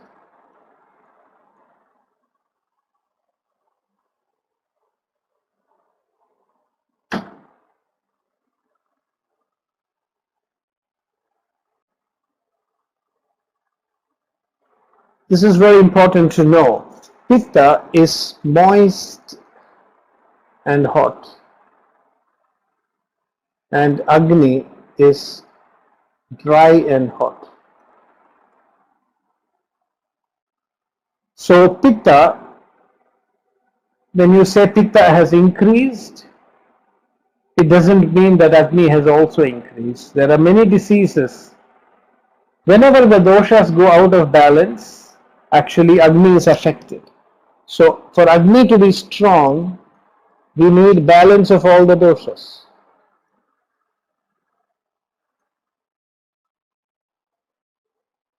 So Agni increases only when the heat of Pitta increases. In fact, Agni can reduce when the moistness of Pitta increases. So in many situations, actually the Pitta gets out of balance. Its moistness and heat goes out of balance, and so the Agni actually weakens. So we say that ghee actually pacifies Pitta and increases Agni. So according to Ayurveda, ghee is good for stress, to prevent stress, because ghee balances Pitta and increases Agni. So we need to, later in our discussions during this webinar, we will look at the subtle difference between Agni and Pitta.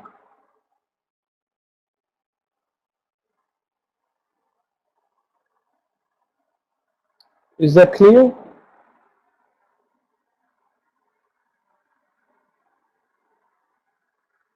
Okay. So imbalance of doshas. Now we are going to look at, as I told, we were looking at the fault lines, doshas as fault lines, and how it causes imbalances. So imbalance of the doshas is of three types: increase, decrease, and derangement.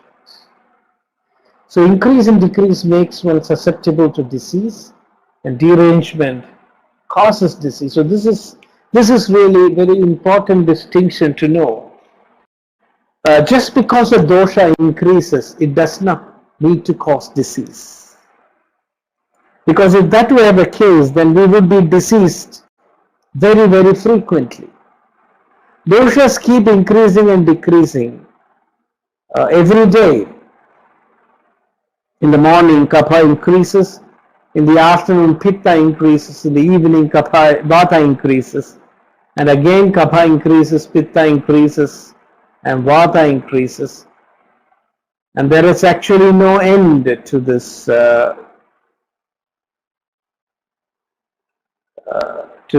cycle. So we would become sick in the morning and then again sick with Pitta in the afternoon and again sick with Vata in the evening. This doesn't happen. So doshas, it's the nature of doshas to increase and decrease. So when they are increased or decreased, we have to be careful. Otherwise, we become susceptible to disease. So we become susceptible to disease when the doshas increase or decrease. But disease is caused only when there is derangement of the doshas.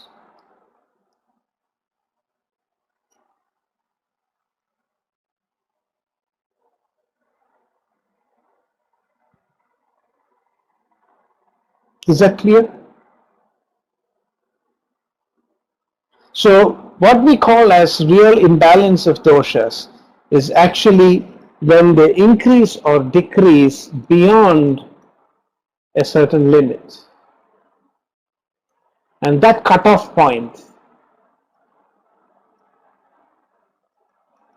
is the point of imbalance. In fact, if we keep the doshas unchanging, then we would be dead.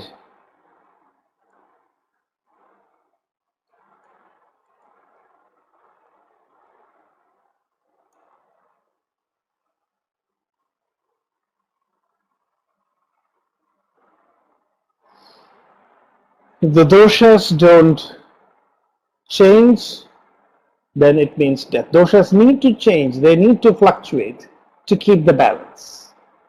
So there are times when Kapha has to decrease, there are times when Vata has to decrease or increase because the environment is changing all around us. And this flexibility of the doshas, their ability to decrease and increase, is what keeps the body balanced and in health. So where is the fault line? The fault line is that cutoff point. Yes, exactly. This adaptation, that adaptability of the body comes because of this ability of the doshas to increase and decrease. But the only thing is the dosha, the fault of the dosha is that if we are not careful with our lifestyle, with our diet, then the doshas trip. The tripping of the doshas beyond that limit of adaptation is the basis of disease. So that tripping of the doshas is the fault line. So the fault line is that line that separates the permissible increase from the non-permissible increase. So is this clear? So now we are trying to answer this first question.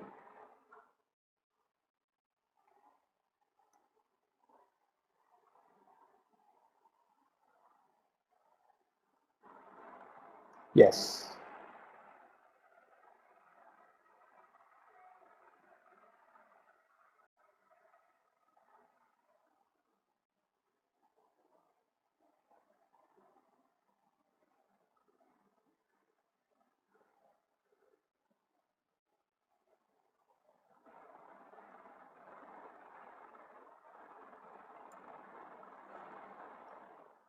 So is this point clear?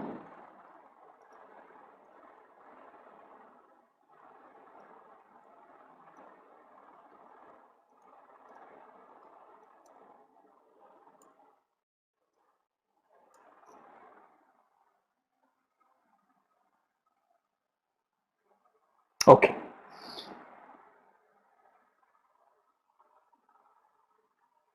Yes, now you can make all those correlations. So once you understand doshas as processes, then you can better, make sense of what you see when you read the heart rate variability indexes. So yeah, I am very glad to see that we are able to make these correlations. So this is the conceptual basis of the tridoshic balance. So I wanted to give a clear definition of dosha dushti, and this is really the point where we begin to appreciate why the doshas are called false. So I hope now it makes sense to all of us why doshas are false,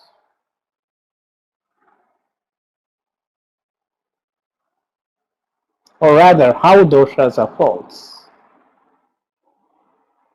So now we will begin to see some clinical symptoms of dosha imbalance: loss of weight, blackish coloration, desire for heat, tremor, flatulence, constipation, and pain. So again, it's multifaceted. You cannot identify any dosha with just one single symptom or one simple manifestation. Since dosha is a process, you can see invariably they are associated with very complex expressions. So loss of weight, blackish coloration. Blackish coloration is usually associated with destruction of structure. So when a structure is destroyed, then you can see that area becomes black. You can see this in gangrene. You can see this when an organ, when there is a blood supply is cut to the tip of our fingers, it becomes blackish, bluish. All these are signs of vata.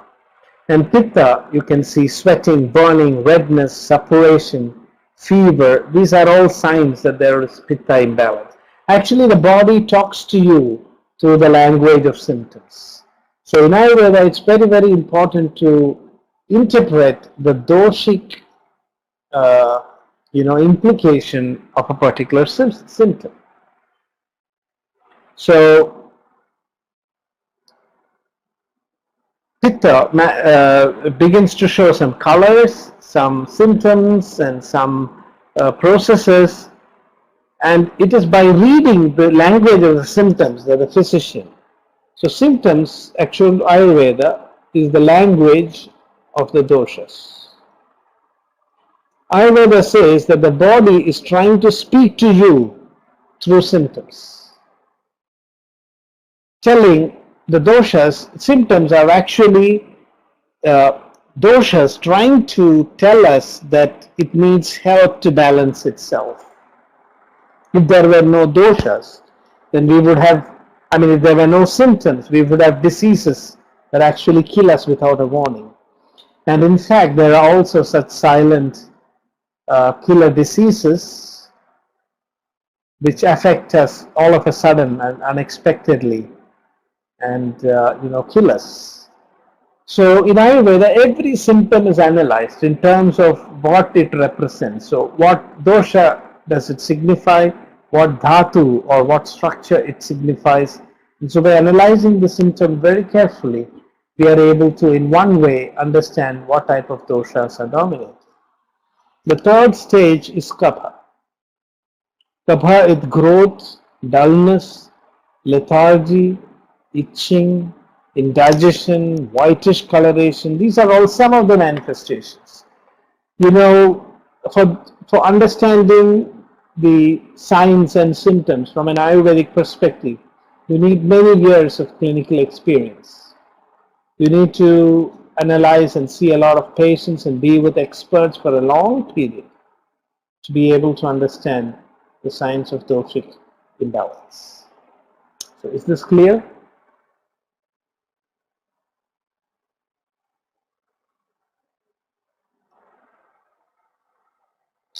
Yes, it means actually, okay.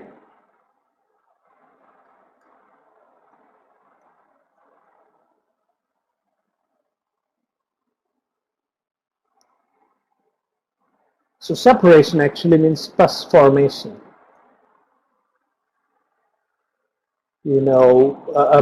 Something which becomes separated means there is pus formation, and then later that whole area is destroyed, and so it is as a result of the Pitta involvement that separation or pus formation happens. So these are the general signs of dosha imbalance: growth, dullness, lethargy, itching. But this is a never-ending list of symptoms. Ayurvedic texts describe thousands of symptoms affecting different parts of the body, different conditions, and it tells you what these symptoms mean. In modern medicine, symptoms are very descriptive. They are not often analyzed, because in modern medicine, diagnosis is made by investigations and by findings, biochemical findings. So, but in Ayurveda, there's a strong dependence on analysis of symptoms to understand what is going wrong inside the body. So I hope these points are clear, so we will continue. So,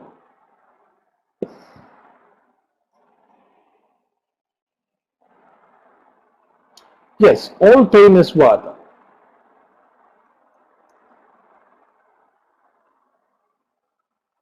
Emotional pain is called sorrow, and sorrow is an expression of vata. That's why I said doshas are psychosomatic.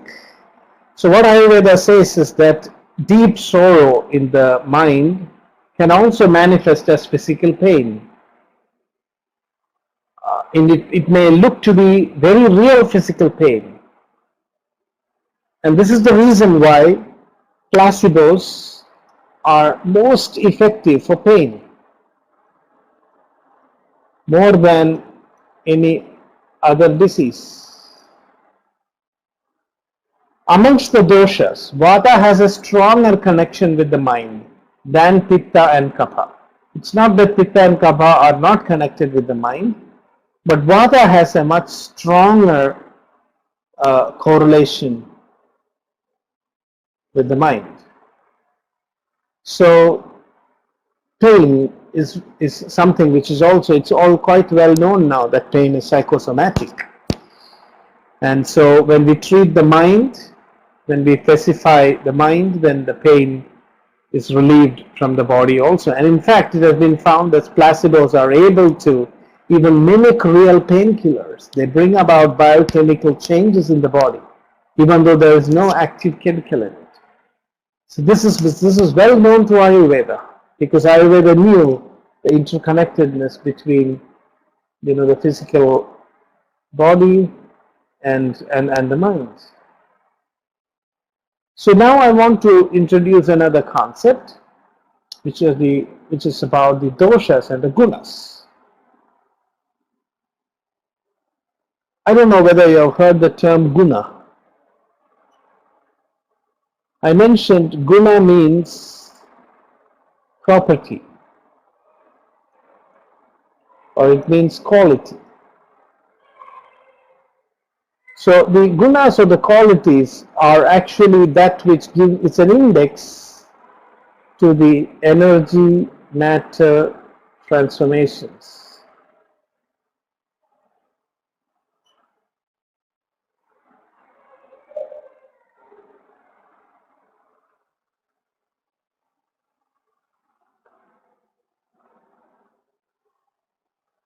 So it's the qualities which help us. The doshas are actually expressed in terms of qualities. So kapha means cold and moist, and pitta means hot and moist, and vata means cold and dry. So when you say cold and moist, it indicates that these qualities bring about the development of structure in the human body. This is actually that which causes the structures in the human body to be built. And hot and moist, So these represent, as I was telling you, the sum total, the tendencies of exothermic and endothermic reactions that can happen in the body. These are understood in terms of the properties. So inside the human body, there's actually a shift in these properties. It's actually the shift in these properties that we understand in terms of doshic balance and imbalance. The physicochemical matrix of the human body is constantly changing. And Ayurveda uses the language of the gunas to explain this. So we can even use cold and moist, hot and moist, cold and dry instead of vata, pitta and kapha. And actually you can also translate these terms into modern physicochemical, concepts and equations. But that's another activity and exercise altogether. I have planned to discuss a little bit more on the gunas at a later stage in our webinar, but today it would be too complicated to go into a very detailed discussion about this concept, so I will leave this here, but I hope these guna concepts are clear here. So now you can see this is a schematic representation of the distribution of the gunas in the human body. So here these images represent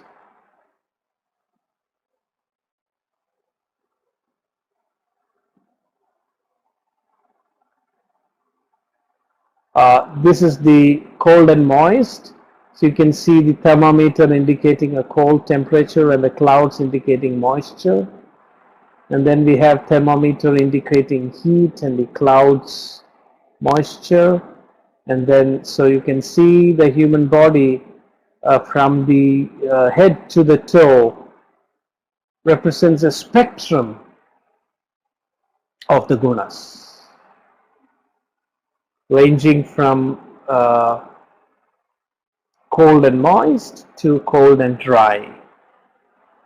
So this is the spectrum of the three gunas. And in fact, every part of the human body, the gunas are present in different combinations and permutations. Is this clear? Now, this is a very, very important concept. I'm trying to introduce the language of the gunas. There are actually 20 gunas or physical-chemical properties, and we have discussed only 4 of them: hot and cold, and moist and dry. So all these gunas come in opposites, and heat and cold are the most important because they represent exothermic and endothermic tendencies of the matter energy transformations. Fine. So if everything is clear, then we can move forward. So today I'm going to, in the remaining of our discussion, we would be discussing more about doshic combinations. And I'm going to introduce some symbols which we can use for convenience to represent the 3 doshas.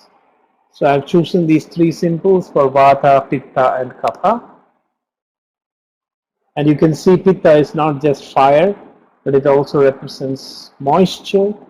So all the 3 together represents the doshic symbols. So is this. Now we will look at, when we diagnose a disease, it's very important to understand in what way the doshas have gone out of balance. So today we will look at some of the most important doshic combinations in pathology. So doshas, it's not very simplistic. It's not that we have just Vata, Pitta and Kapha and then the human body would have been so simple. Even though there are only 3 doshas, they combine and create complexities which need some mathematical equations to decipher. So the 3 doshas combine in many, many ways, 63 different combinations. And we will look at only the important ones today, and through a lot of clinical experience you are able to identify even clinically all the 63, and they say that 63 can even ramify into even further, minute permutations and combinations. But the bottom line is, the more accurate you are in identifying the doshi combinations, the more specific becomes your treatment. Yes, so I will come to that later. If you will agree not to go into that digression, because first I need to talk about simple combinations, and then we will come to all the 63. So please wait till we reach there. Otherwise, we will, be disconnected from this thread of thought. So what we need to do is the simplest combinations. We can look at it mathematically. You have the 3 doshas, and if you combine them in 2s, then you will have Vata Pitta, Vata Kapha, and Pitta Kapha. So you have 6 combinations now. And then with the 3 doshas, all the 3 together, you have 7 combinations.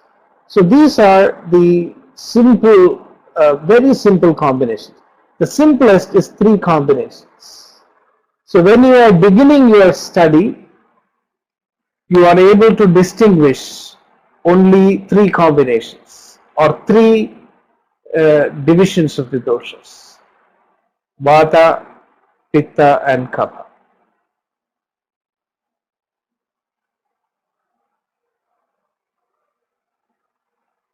But when you go to the next level, when you begin to understand the deeper,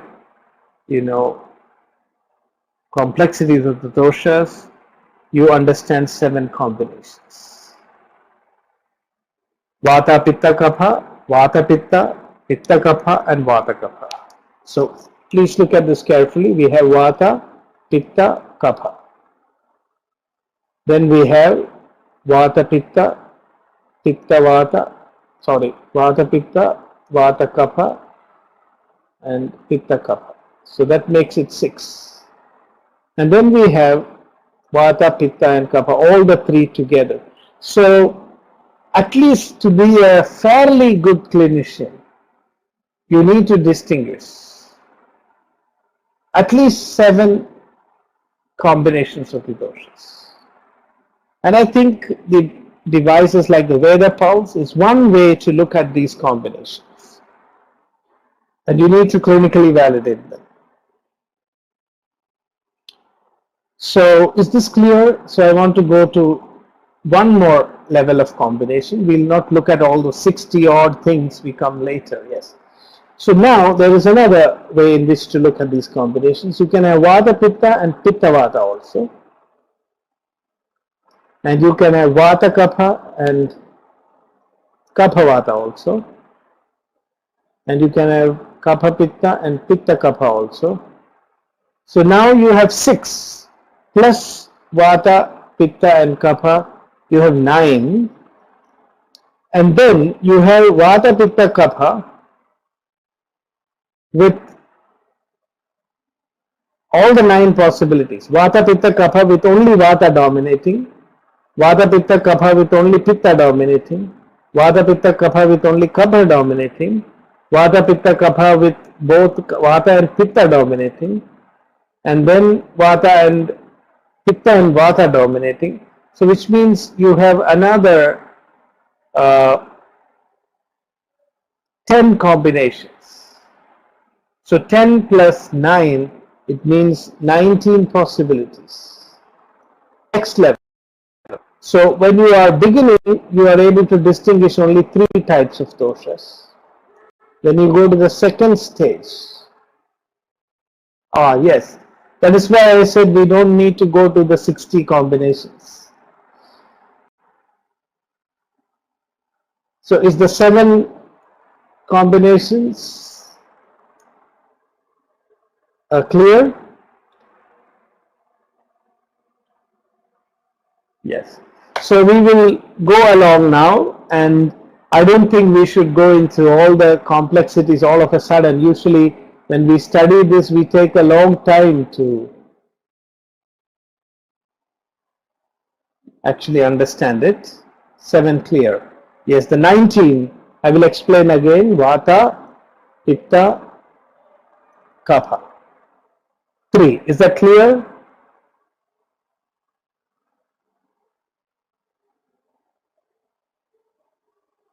Then Vata, Vata, Pitta, Pitta, Vata. Vata, Kapha, Kapha, Vata. Kapha, Pitta, Pitta, Kapha. That makes another 6. So instead of just looking at Vata, Pitta, we are telling there are two. In one, Vata and Pitta, Vata is dominating. In the second Vata and Pitta, Pitta is dominating. So we get 6. Is this clear? So 3 plus 6 is equal to 9. Okay?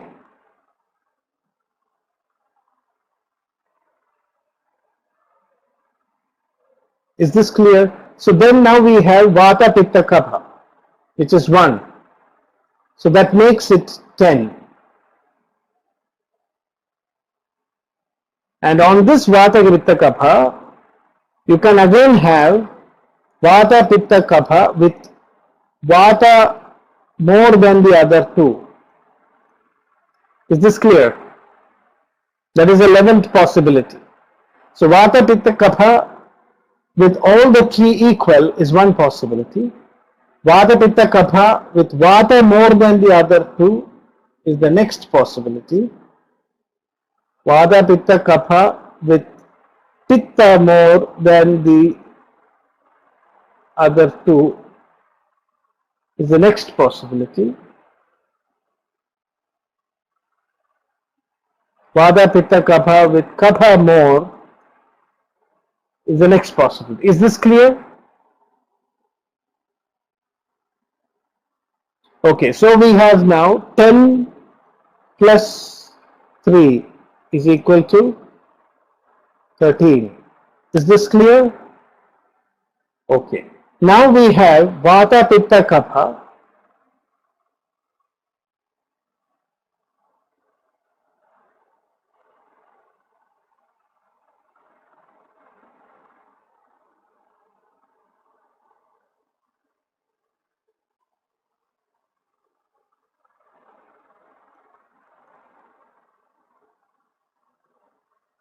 So actually when we are discussing the full combinations, it will be shown as a table.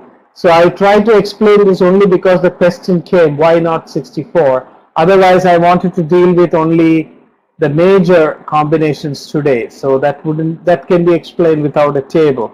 So do you think we should explain this later, because I did not plan to explain these other combinations today. So I think maybe we will stop this here and continue with what we have planned for today. The 19 ones actually, if you take Vata, Pitta, Kapha with Vata, Pitta dominance, that is 1. Vata, Pitta, Kapha with Pitta, Vata is another. Like that it goes on. And so you will get 19 combinations. So the entire 63 combinations I'm planning to show as a chart, but that is too early now to discuss, because we should now, before going into the possibility of the combinations, we need to understand the logistics of how they combine. So I think we will leave it here and we will discuss those points later. So let us continue. So now let us look at what do we mean. Like, when a person or a patient comes to you for healing, we have to assess the imbalance of the doshas. And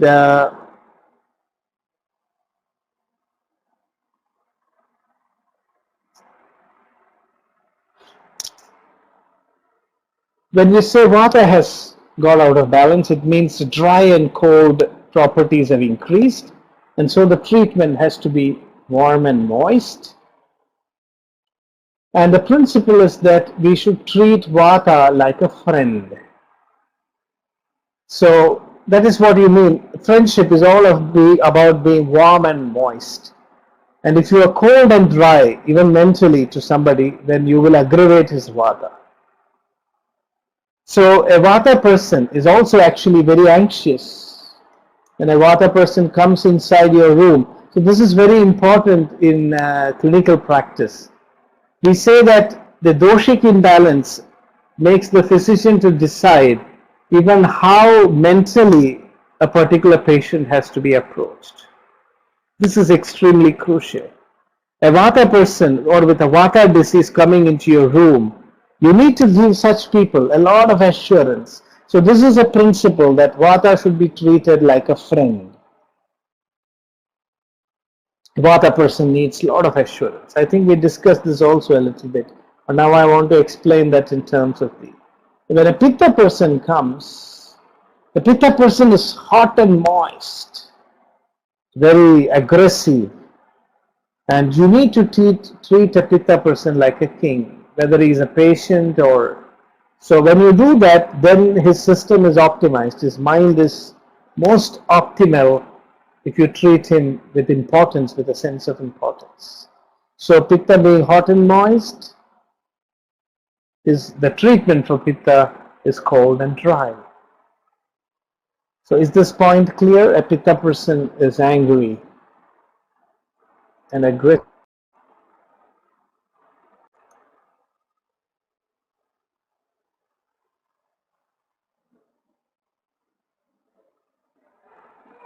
And then we come to Kapha.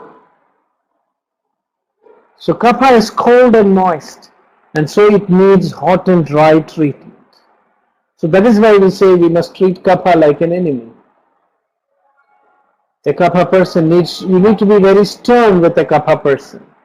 If you try to become friendly with a Kapha person, he will not follow the treatment properly, and because Kapha is a little bit lethargic. So this is how, it's very, very rarely that you actually see the doshic dominances individually. A single dosha dominance is not commonly seen clinically, but it's still important to understand the single dominances and how they manifest.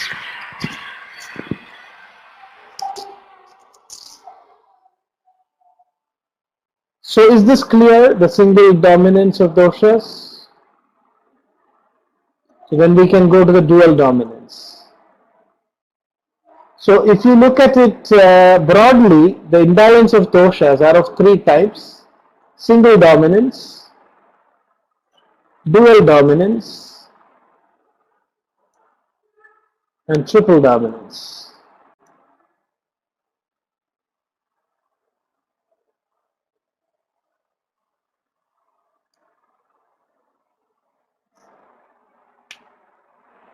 So now we have looked at the single dominance, and now I want to discuss some of the common dual dominances. So here is the first type of Vata Pitta dominance. So in a disease which has a Vata Pitta dominance, you can see it's like a fire which is fanned by wind. Such diseases are very fast spreading. They are progressive and destructive. So an example is multiple sclerosis or rheumatoid arthritis, for example. An aggressive type of rheumatoid arthritis spreads all of a sudden. Vast areas of the body will be affected, and there will be very quick destruction of the tissue. So when this happens, you can infer that this is a Vata Pitta dominance.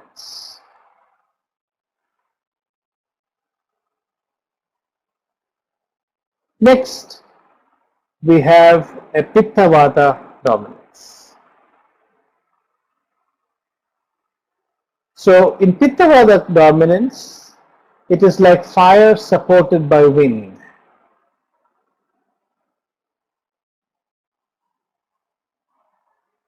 It is comparatively slow spreading, progressive, and also destructive. So this is a subtle difference. In Vata Pitta, it is like fire being blown by air, whereas in Pitta Vata, the Pitta is dominating, the fire is dominating. It is more local, but it is still progressive and destructive. So there's a subtle difference between Vata Pitta and Pitta Vata, and accordingly our treatments will have to change. So please keep this in mind, that you cannot treat Pitta Vata and Vata Pitta with the same medicine. And the slight difference in the doshic imbalance can bring a big change in the treatment outcome. So is this point clear? Can we move on to the next dosha? Okay. So today I want to only discuss the main, single and dual dominance, because beyond that, after such a long discussion of nearly 3 hours, it can be very tiring for the mind. I don't think mathematics is good towards the end of a webinar. So we should do that exercise in the beginning of a fresh webinar, which is why I have not put that in today's session. So after discussing the next 2-3 combinations, we will close our webinar for today. So the next one is Vata Kapha. So Vata Kapha diseases or dominances, it's like water being pushed by wind. So allergic secretions, continuous sneezing, running nose, and these are acute conditions which is caused by Vata and Kapha. There is partial blockage, but actually the obstructing substances ooze out from your nose. It's a very typical example of a Vata Kapha condition. So acute rhinitis, allergic rhinitis, these are all Vata Kapha kind of problems. And then we have the Kapha Vata type of problem, which is like wind blocked by water. So this is very obstructive disease. It is slow progressing. It is very chronic. So you can, bronchial asthma is a condition which is a Kapha Vata disease, whereas allergic rhinitis is a Vata Kapha disease. So this subtle difference is very important to understand. So in Kapha Vata there is more of blockage, and you have to remove the blockage, whereas in Vata Kapha you have to pacify Vata, which is pushing the Kapha out. Kapha is not blocking Vata, rather Vata is pushing Kapha. Here Kapha is blocking Vata. So bronchial asthma is an example.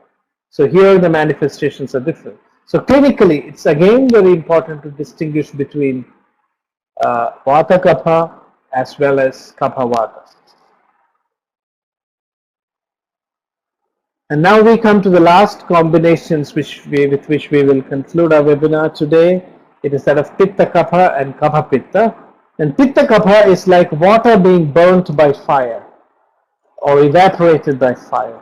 This causes strong heat. It is like steam heat, like you are being steamed.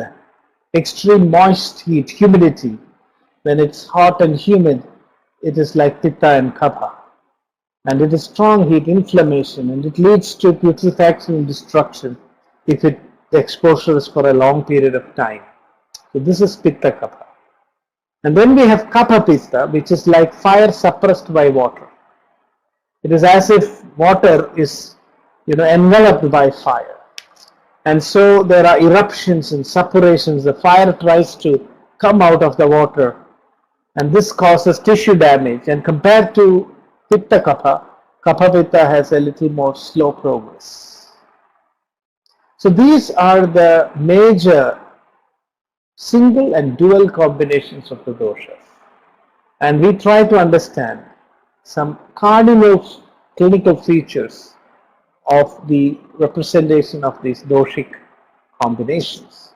And I think with that we should close our webinar today, for the simple reason that these combinations can be a little bit tricky and that we need to learn them step by step, a little bit slowly. We need some time to drive these concepts into our mind. So I would leave it here, and then in the future webinars we will go into more detailed description of the 63 combinations and also answer the question as to why there are only 63 combinations. So with that, we close for today, and I wish you a good day for whatever remains in this day, wherever you are.